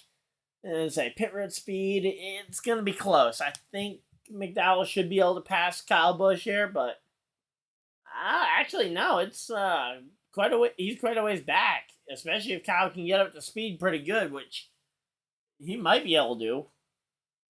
Here we go, 24 laps to go. 24 laps until we get to find out if Michael McDowell really is Michael McGoat. But here we go. Alright, so we go to a side-by-side commercial break. We got Keselowski, we got Hamlin running 5th and 6th there.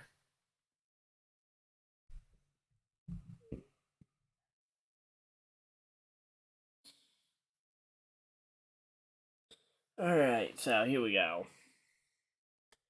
We've had 10 lead changes today and only 1 caution so far all day, and that was for Justin Haley all the way back on like lap 3. So here we go.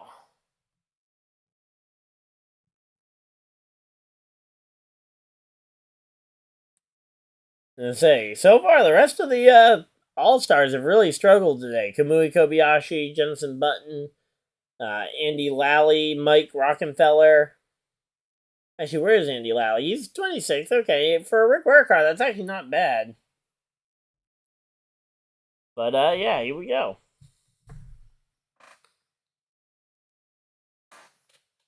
Oh, and here we go. Is that Todd Gilliland coming down pit road, I believe?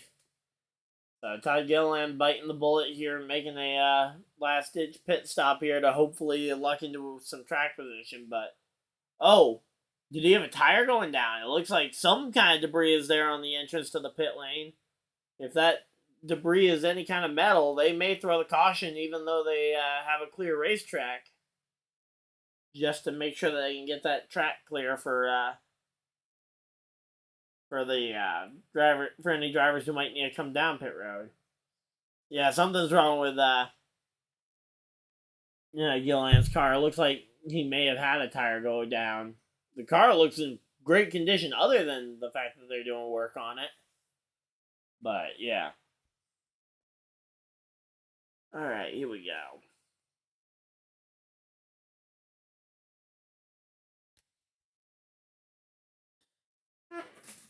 Okay, so here we go.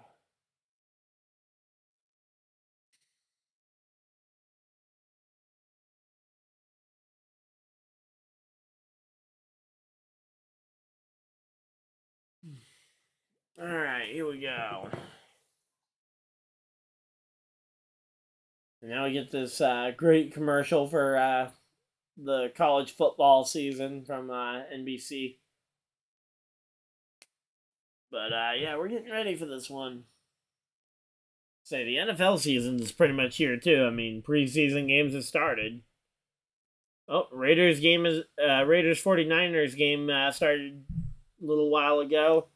Raiders are up 7-0 there. The Saints did finish off the Chiefs there. 26-24 was the final score in the Chiefs-Saints game. And yeah, so 49ers. Actually, wait a minute. Who are the 49ers starting at quarterback? That's what I gotta know. Player stats. So far, Trey Lance is the quarterback for the preseason game. He's attempted 2 passes. He's attempted 3. He's completed 2. So not bad day for a player trying to make a case for himself being the QB2 behind Brock Purdy, who was selected dead last in the entire draft. But yeah, here we go.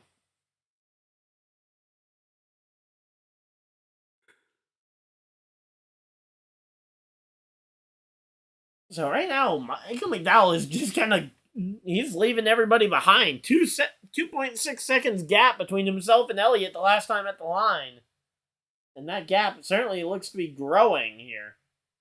So I mean, it's a dominating day for Chase Elliott here. Here we go. Let's see what it is. All right. Oh, let's see what's gonna happen here.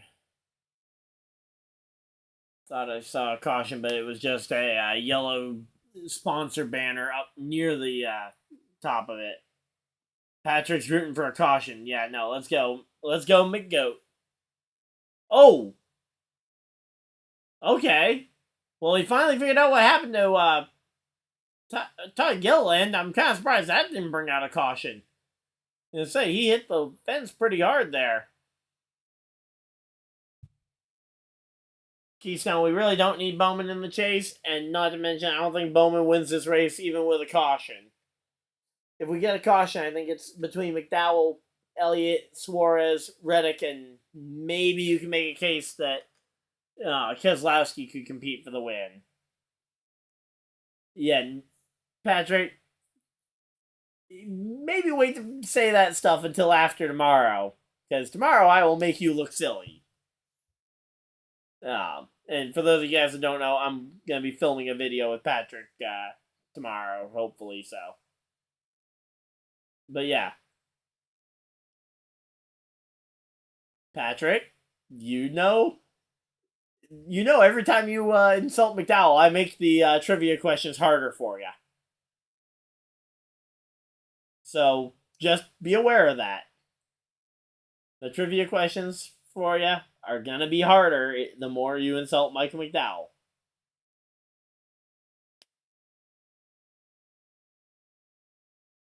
Okay, you're going to drive the Michael McDowell car in Heat 5 tonight. Is that an attempt to try and avoid making the trivia questions harder on yourself? Try and undo the damage you've been doing?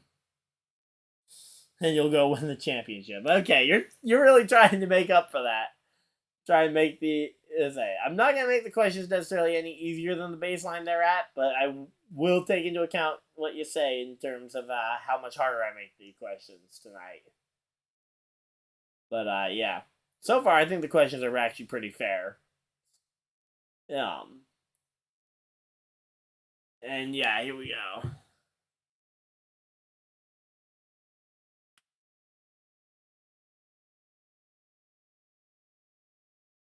So right now, though, as I say, Brad Keselowski is running pretty well here.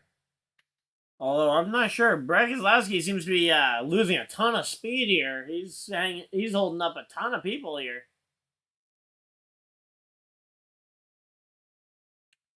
Did Bowman get by him? Wow.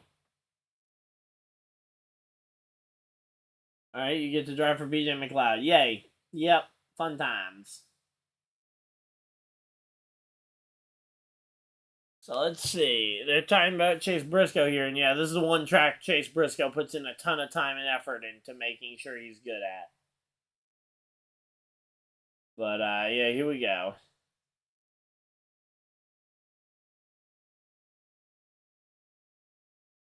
But yeah, I'm impressed though with the day that Michael McDowell is putting together here. He is gonna absolutely decimate the field. It looks like you're again assuming nothing goes wrong at the end of this one, which it certainly could go wrong.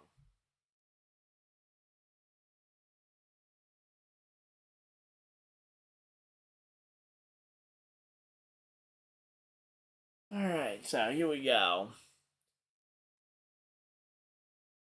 Kyle Busch had to make an extra pit stop. I think it was for he had a flat spotted tire that was causing him to miss corners and stuff. I don't know if he had any other issues that preceded that one, but yeah, he ended up with a flat spot on his tire, and he had to come in for a fresh set. Maybe they found something worse when they did that pit stop, but yeah, that's what I heard. Well, that's what I heard and saw. But yeah, as of right now, though, this is turning out just like a normal NASCAR road course race. I got the big thing I wanted, which was I wanted to see Shane Van Gisbergen not dominate the race because I wanted to see the NASCAR Cup Series drivers earn themselves a little bit of respect and kind of show that, hey, just because Shane Van Gisbergen was able to come in here and run very well at a road course doesn't mean you can just come in here and win a championship. Not to mention, I think the ovals will be a big adjustment for him next year. Yeah, it sounds like he's not going to be doing it. Oh, I'm on the clock for a fantasy football league. I'll have to make that pick after the race, though. We got a little bit of time to go. But, yeah, so... Actually, you know what? I can make the pick right now while we got a little bit of time here. I say, not like we're going to miss much, but... Hopefully nothing's going to happen. Although I could very easily be eating my words saying that. Let's see. Has anybody voted on the... Okay, yeah, we got some votes on the Twitter poll. Nice. Mike McDowell wants no more... no more feedback from Mike McDowell.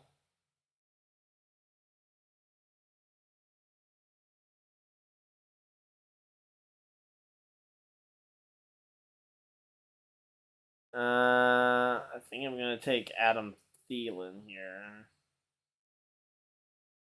There we go. I'm going to take him. We'll see who I end up getting later.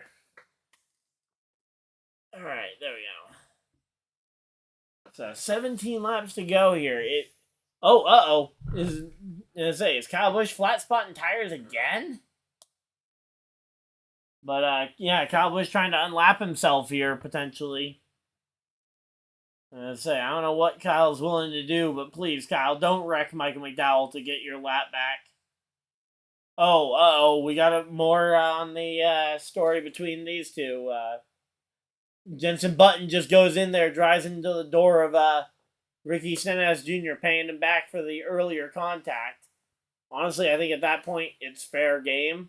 Certainly fair to drive into him, but I think at this point, they're pretty well neutral. I don't think either one should be looking for payback on each other here. But, yeah.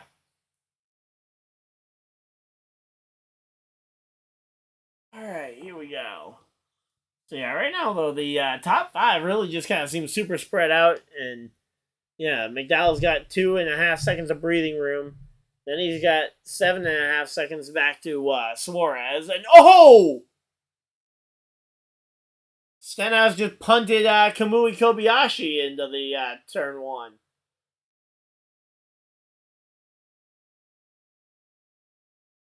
I say, is he trying to do like the world title of knocking people out the way? I mean, now granted, I don't know. I didn't see where in the corner. All right, let's see. Oh, that was way early. Okay. So the 67 was just checking up really early for the corner. I don't know why he was checking up that early. It certainly accentuated the fact that Stenhouse had already gotten into one guy there. I don't think that was really Stenhouse's fault. I mean, call me a Ricky Stenhouse bias if you want. I mean, probably not all that unjustified. I love Kyle Larson, or not Kyle Larson. I love Stenhouse, but when you drive into the back of people like that, I say it certainly looks a lot worse here. All right, here we go.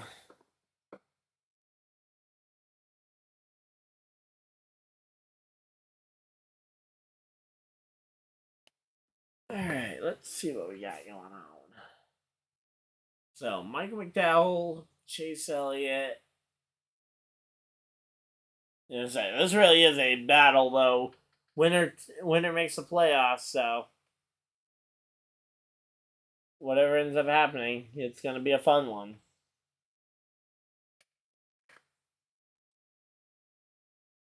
All right, here we go.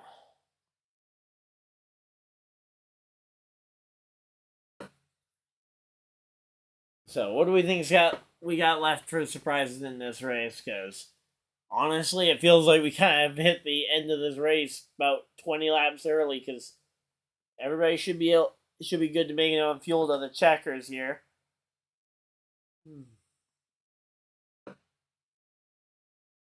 Yeah, I mean, the fact that McDowell has such a commanding lead here, Brody Kostecki coming to pit road here. Are we going to see another round of green flag stops? I didn't think we were going to see it, but now I'm starting to wonder.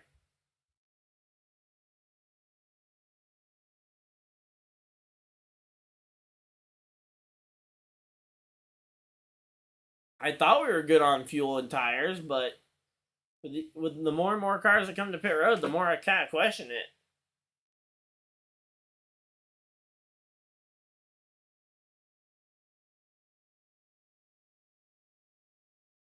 Here we go. So, Chiefs Lions, that's going to be a fun game to start off the NFL season. Say, another ad promoting the 2-hour NASCAR, or not NASCAR, the 2-hour American Ninja Warrior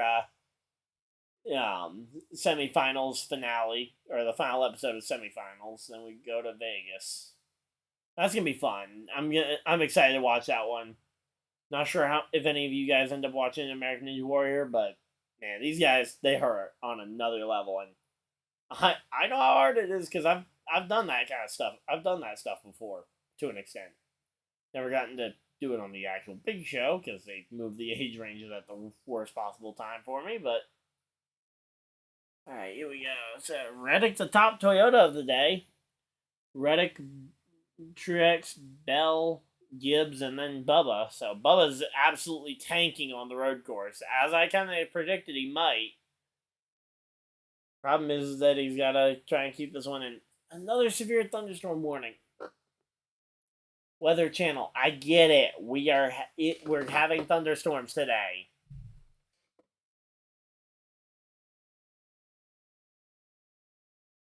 So here we go.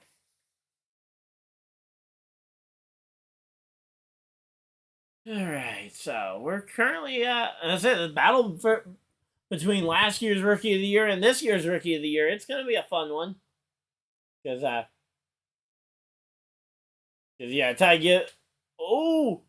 Ty Gibbs trying to force that door open. He's now going to be on the outside of turn 12 or turn 13.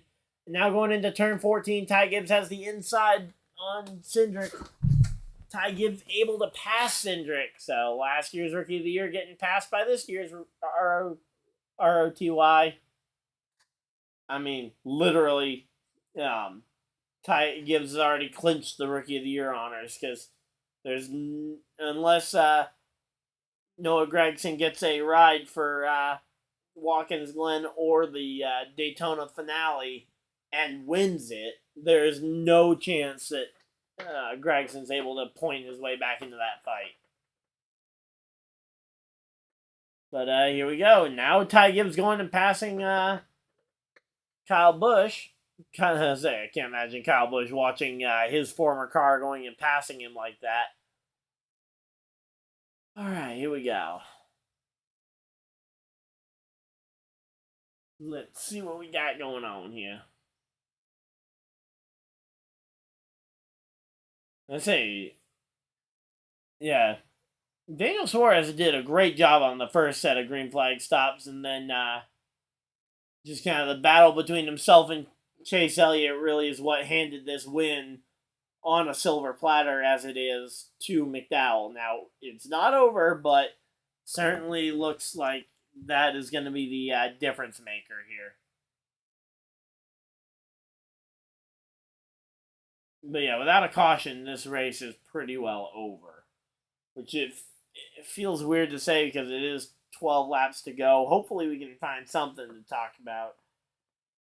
Of course, we got Watkins Glen next week. That'll be a fun one to talk about. Looking forward to the bus, to watching them race into the bus stop here.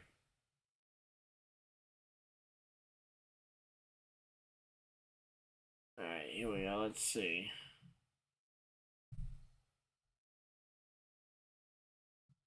Alright, Twitter seems to have a pretty safe bet that it's going to be either McDowell or Elliott, so. I think our opinion here on the YouTube poll is probably closer to accurate. I think McDowell is probably the favorite to win this race at this point. Man, I should have put some picks in for this race because I probably would have nailed all of them because I would have picked the under on SVG. I probably would have picked the over on McDowell because I was hopeful. I don't know who else I don't know what the other over-unders are, but I could have probably gotten a win there.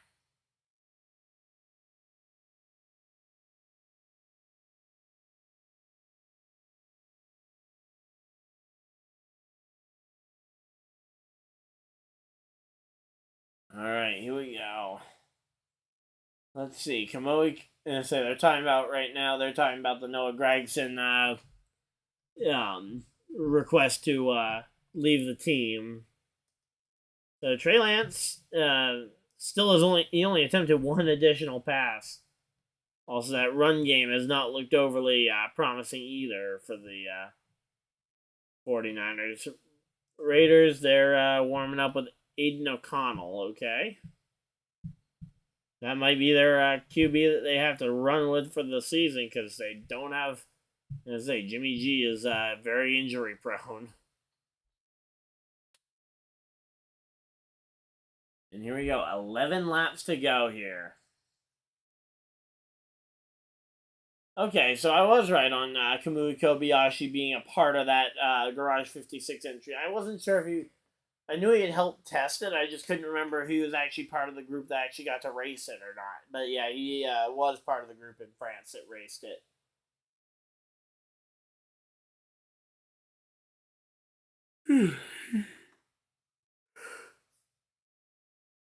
Here we go. Let's go. We're just kind of counting down the runs here.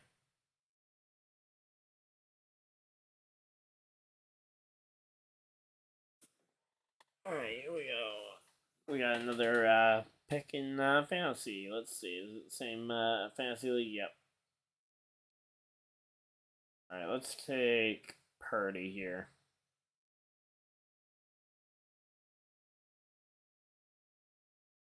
Taking Sturdy Purdy. My QB3. Alright, there we go. That should be fantasy taken care of for a while.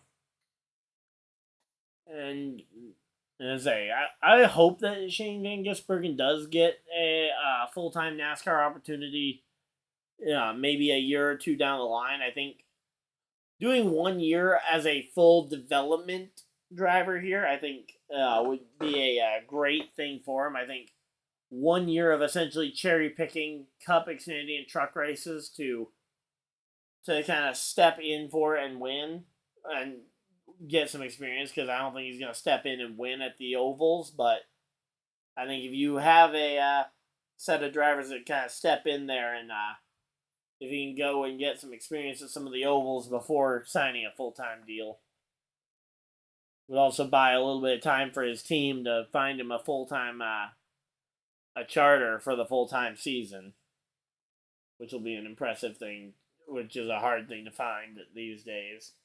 Because it sounds like most people are saying, yeah, keep your money. Your money's not worth it trying to buy a charter. Upwards of over 30, I've heard over 30, I've heard over 40 million for a charter, supposedly. And here we go. Oh, we got a battle for third here. It's Reddick versus Suarez for third place. Reddick making moves here through the left-right chicane, now going down into turn 5. I think this is turn 5. Hard to tell what turn, but yeah, here we go. Turn 5, it's Tyler Reddick trying to close in on Suarez through turn 6, 7. And here we go. Come on, Reddick. Reddick's trying to catch us either a caution or just trying to catch the 99 of Suarez. But if they get a yellow flag, we could have a very close fight again. And I would love to see a close fight here.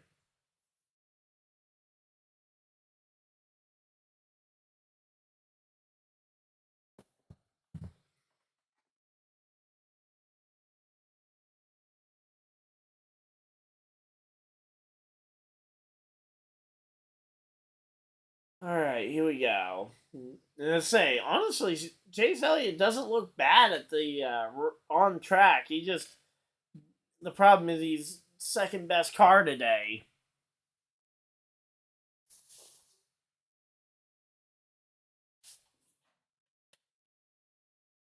But yeah, that cast of road course potential winners has grown drastically over the last little while.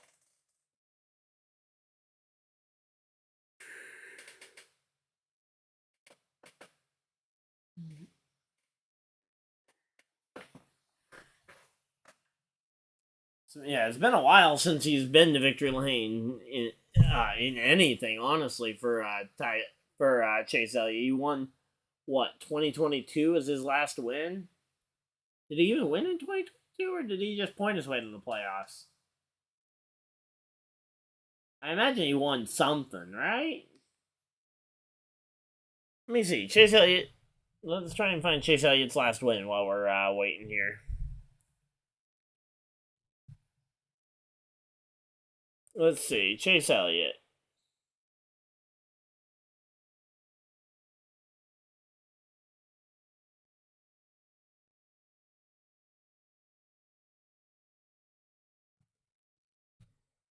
Alright, here we go. Let's see.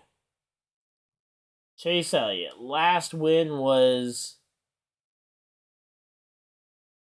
yeah, 2022 at Talladega was the last time Chase Elliott saw victory lane.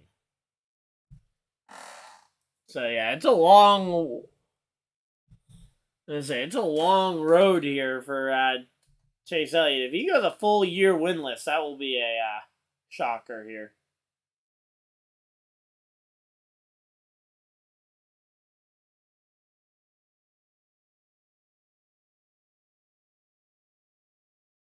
All right, so McDowell's crew is not happy about lap cars. Okay. Michael McDowell trying to get these lap cars out of his way. That way they can continue to keep their 2.5 second lead safe from Chase Elliott.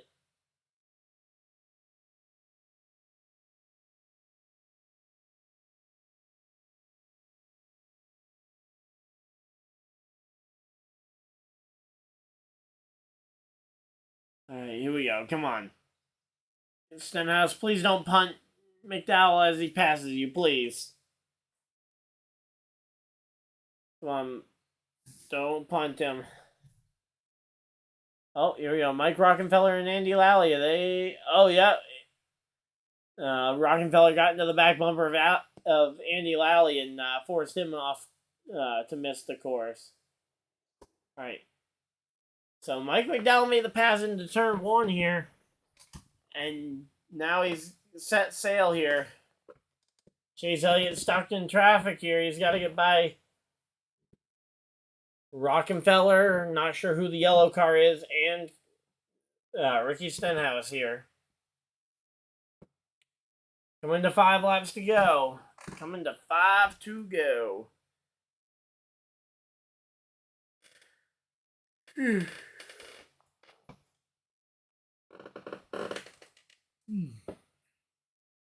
Alright, here we go.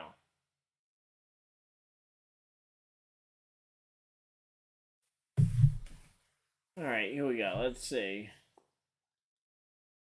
So Bowman actually having a top 5 day, not a bad one. Problem is, I think it's coming a little too late for him to try and make this one.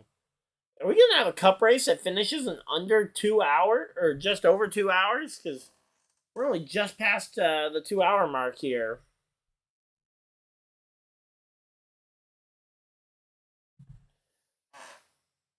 All right, so here we go. Wow. Honestly, pretty impressive for Michael McDowell and folks, though, to have this much of a stranglehold on a race. That the only stage point they didn't earn that was on the table for them was the one that was kind of impossible for them to get here.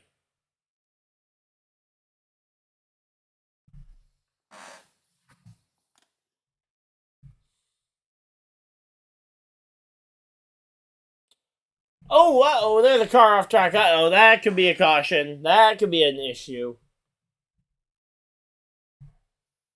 AJ Allmendinger, but he gets back on track. That's to say, AJ Allmendinger's had pretty much a nothing day. Hopefully, luckily he was able to get back on track. Don't think we're losing. I don't think that's going to affect McDowell's winning percentage.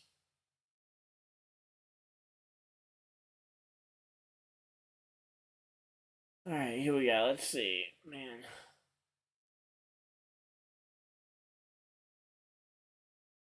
So far, though, I mean, the thing is, McDowell is winning this race, and it feels like it should be more exciting, but he's flat out dominated every aspect of this race. But, yeah, there's Allmendinger going off doing some beach racing here. Hopefully he's enjoying some beachside racing, because, yeah, we're getting ready for this one. Let's see. 4 laps to go, and 2 seconds to his credit here between it. And they're showing the replay here of the Michael McDowell first win. I was going crazy because I saw no path for him to go ahead and get that one, and he ultimately got the win after contact between 2 teammates, Joe Logano and Brad Keselowski. Oh, man.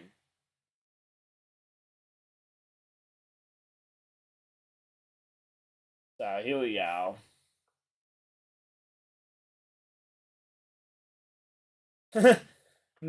McDowell making a joke about that.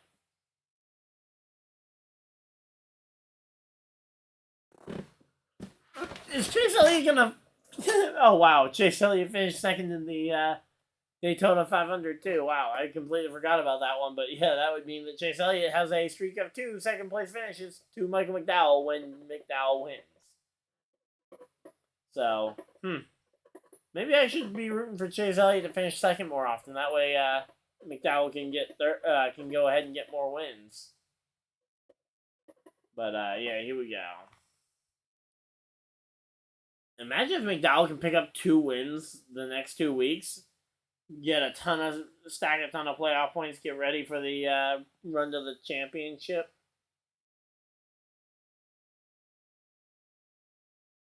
All right, here we go. Let's see. I mean, there's not much. I mean, there's really not much Chase Elliott can do here outside of hoping for a yellow. I mean, I just don't see what else McDowell can. What else could happen? I mean, McDowell could get loose. He could have his brakes potentially lock up on him.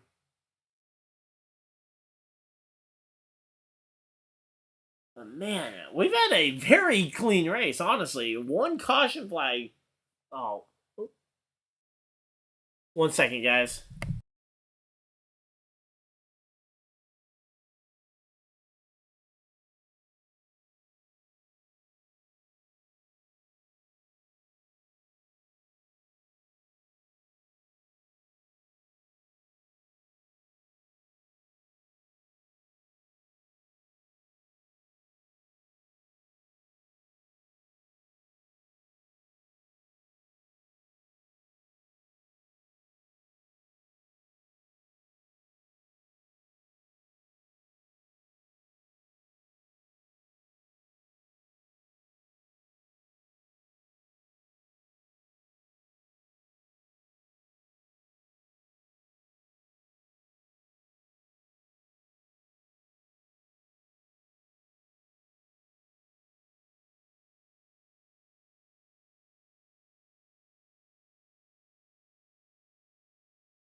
All right, sorry about that.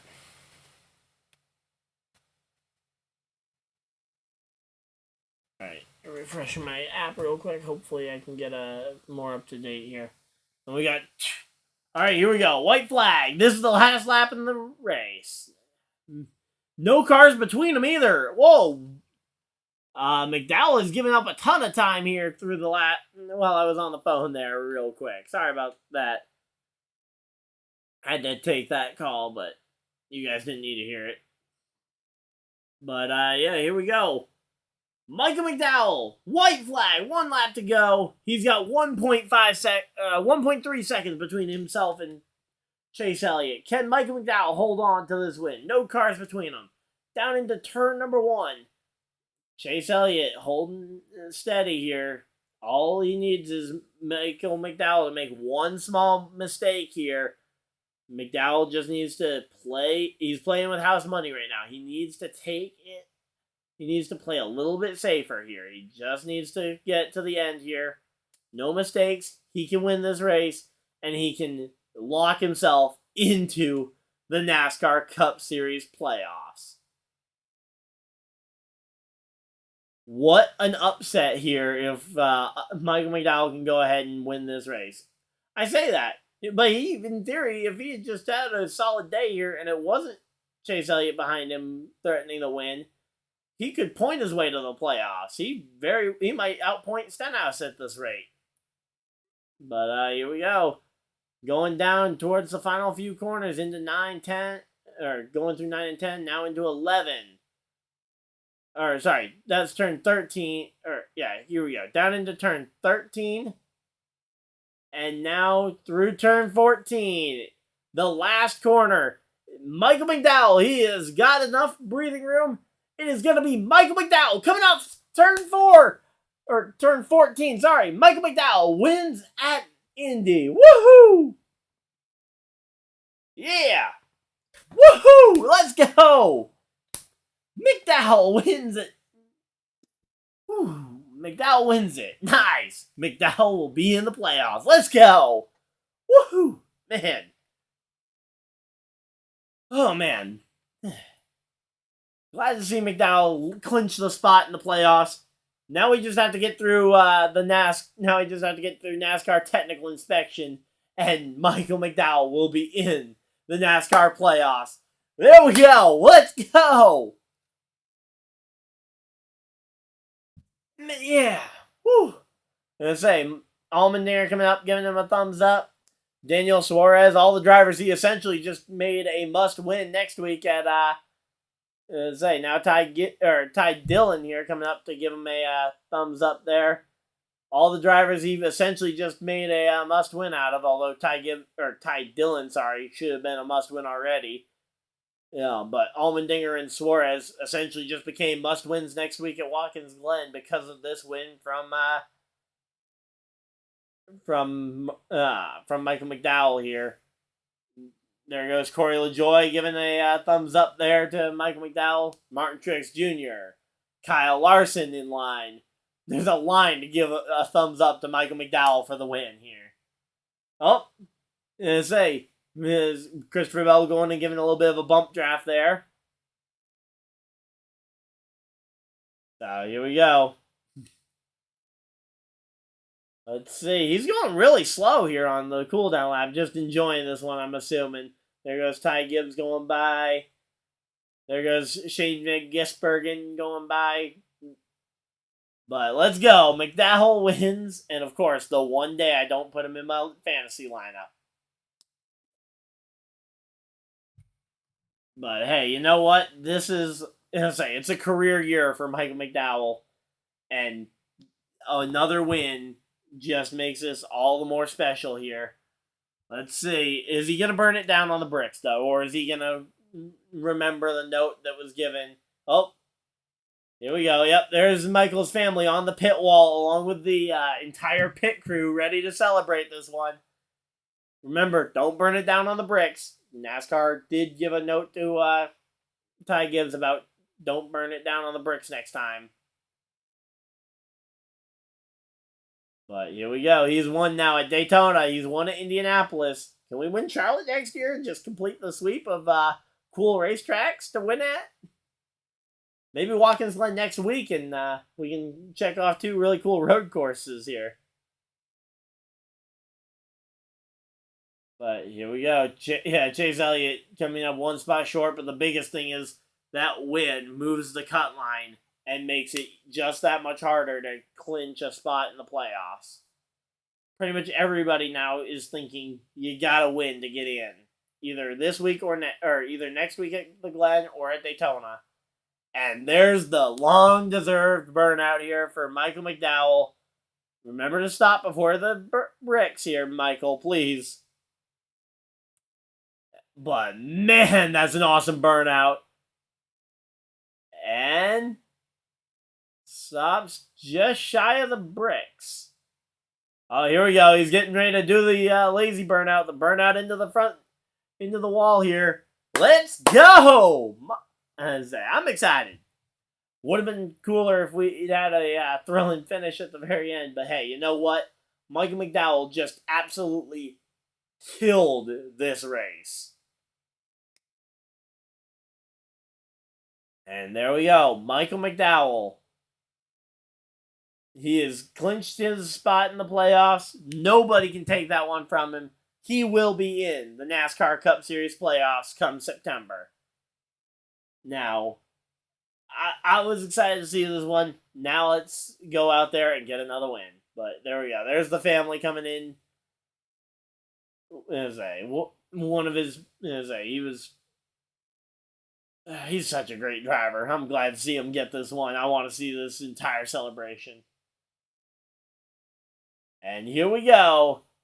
Michael McDowell climbing out of the car, victorious at Indianapolis. And yes, I am probably going to spend about another 10 minutes or so just celebrating that Michael McDowell won. Then I'm going to turn off the stream, go celebrate some more, then probably record my race review. But honestly, my race review will probably be up later tonight because I actually have time. This race actually got done at a decent hour, but man, here we go.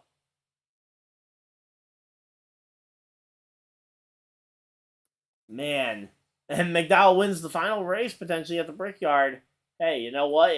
If he ends up not being able to win at the road course, he finally got a win here.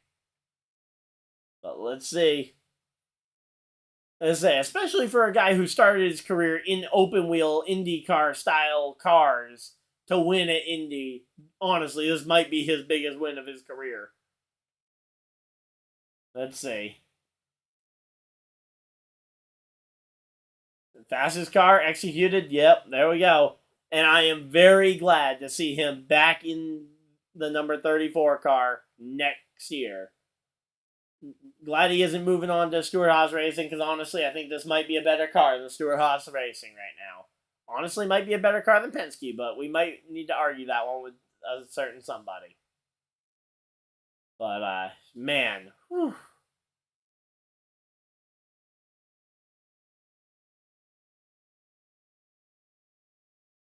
So he really did manage that race pretty much perfectly. He didn't stretch the lead beyond belief, and he kind of let the gap close and just played it safe coming to the checkers.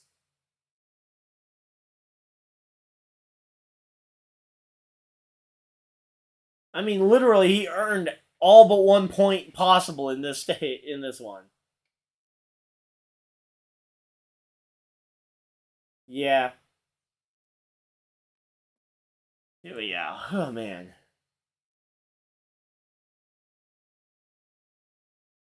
Did they give him the wrong hat? He's talking about a sponsor that isn't on his hat.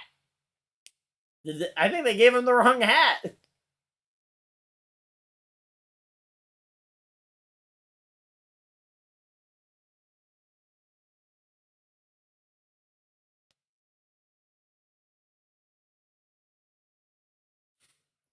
Man, Michael McDowell is just such a cool driver.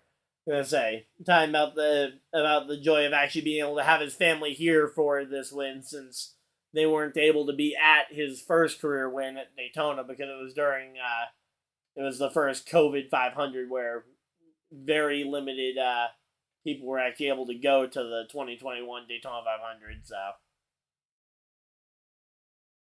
all right, and there we go. Man, Michael McDowell winning. Hopefully you guys enjoyed it.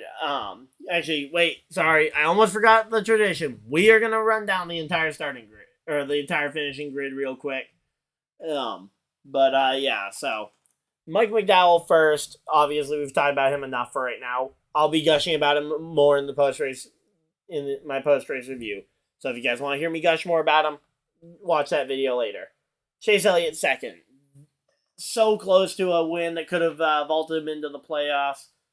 Ultimately, I'm glad he didn't, because it gets McDowell to the playoffs, but Watkins Glen next week is his best opportunity. Daniel Suarez in the number 99 car comes home third. Another driver who needed a win. Now it absolutely becomes a must-win at Watkins Glen next week, or maybe looking into a win at Daytona, because anyone can win at Daytona, but trying to win at the Glen will be more important. Tyler Reddick, great points day for Tyler Reddick, finishing fourth. Fifth, Alex Bowman. He needed a win. He shows improvement, though. So, honestly, finishing there makes me think that Alex Bowman could win it at Watkins Glen next week. So, gives me at least some hope there in that degree. Then you've got Briscoe finishing fourth. This is his track. He likes to run well here. I'm sure he wants to win here more than anything. MTJ, seventh. Another solid day. Yeah, solid points day for a driver who's just trying to extend his lead over the cut line. Kyle Larson, 8th. 9th, Christopher Bell, and rounding out your top 10, Shane Van Gisbergen. Then you have Chris Buescher, Ty Gibbs. So the back-to-back winner, Chris Buescher, comes home 11th. Ty Gibbs, the young gun, trying to make his way into his first NASCAR Cup Series playoff. He's going to now need to win at Watkins Glen or Daytona to lock himself in. Ryan Blaney comes home 13th. He's already got a win. He's in. I don't think he really cared about what happened today, but hey, a solid step forward on his road course program. Same thing with William Byron. Another solid step forward. Unfortunately, not a great points day in terms of trying to catch the points battle. 28 points is the official margin of victory for Bubba Wallace over Daniel Suarez. But everybody else, 49 points or more. Elliott Bowman must wins officially. Ty Gibbs must win officially. Suarez is the only one who can point his way in. Actually, I guess technically because there's 2 races, Ty Gibbs doesn't have to win. I think Elliott and Bowman are officially must-wins, but yeah. So Cindric, he's just trying to improve on a awful sophomore slump that he's having.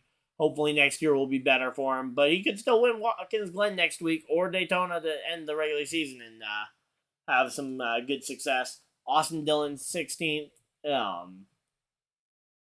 Austin Dillon 16th, just another solid day for him. 17th, Ross Chastain. 18th, Bubba Wallace. Actually recovered a what was looking like it was going to be a really bad day. Turned it into an average day and maintains an okay points battle. Denny Hamlin, 19th place. Again, just kind of average, trying to say he tried to gain some points on that regular season cut line battle. I don't think he did. Brad Keselowski comes home 20th after trying that strategy, which got him some points in stage 2, but ultimately he comes home 20th here. He's essentially playing with house money. He's all but locked into the playoffs, so he can afford to try some strategies like that. Similarly, Kevin Harvick down there in 23rd, but real quick, just want to mention Harrison Burton, also on a bit of a sophomore slump here, although not that it could have been much worse than last year. Now he's 21st. Brody Kostecki finishing 22nd in his first NASCAR Cup Series race. Kevin Harvick, as I mentioned, 23rd. I think he might even be clinched on points for Kevin Harvick. Then you got Mike Rockenfeller in the 42, comes home 24th. Stenhouse 25th. AJ Allmendinger 26th. Again, Allmendinger is going to need to win to make the playoffs. Mike Rockenfeller was a one-off. He's just happy to be here. And Ricky Stenhouse Jr. just glad to get out of here without a WWE match. Ty Dillon just trying to get through, I think, this season, because I don't know what his future looks forward to at this point, but I'm hoping he can do something here to try and earn a good ride in Xfinity trucks, and I hope he takes it. I know sponsors want him in the Cup Series, but I think a good year in Xfinity for Ty Dillon would do way more than another mediocre year in the Spire number 77 car, unfortunately. Then you got Jenson Button in the 15 car, finishing 28th. Corey LaJoie, he signed a multi-year extension. He'll be here for 3-4 years minimum in the number 7 car. He finishes 29th today. Honestly, he's just waiting for Daytona for a shot to win. Andy Lally comes home 30th in the number 51 car. Ryan Preece coming home 40 in the 41 car. He comes home 31st. Josh Bilicki 32nd. Kamui Kobayashi comes home 33rd in his first NASCAR Cup Series start, driving for 2311. Eric Jones comes home 35th. 36th for Kyle Busch after whatever tire issues he was having near the end of the race. Todd Gilliland comes home 37th after whatever issues he had late in the race, which appeared to inhibit his car's performance. Looked like something came off on the entrance to pit road. And then obviously he had the crash as well that didn't end up. The crash, it wasn't a crash because he ended up getting back to pit road and no yellow came out for it. Justin Haley, the one cause of a caution today, ends up finishing only 2 laps down, and ultimately no one retired from the race, which was incredible.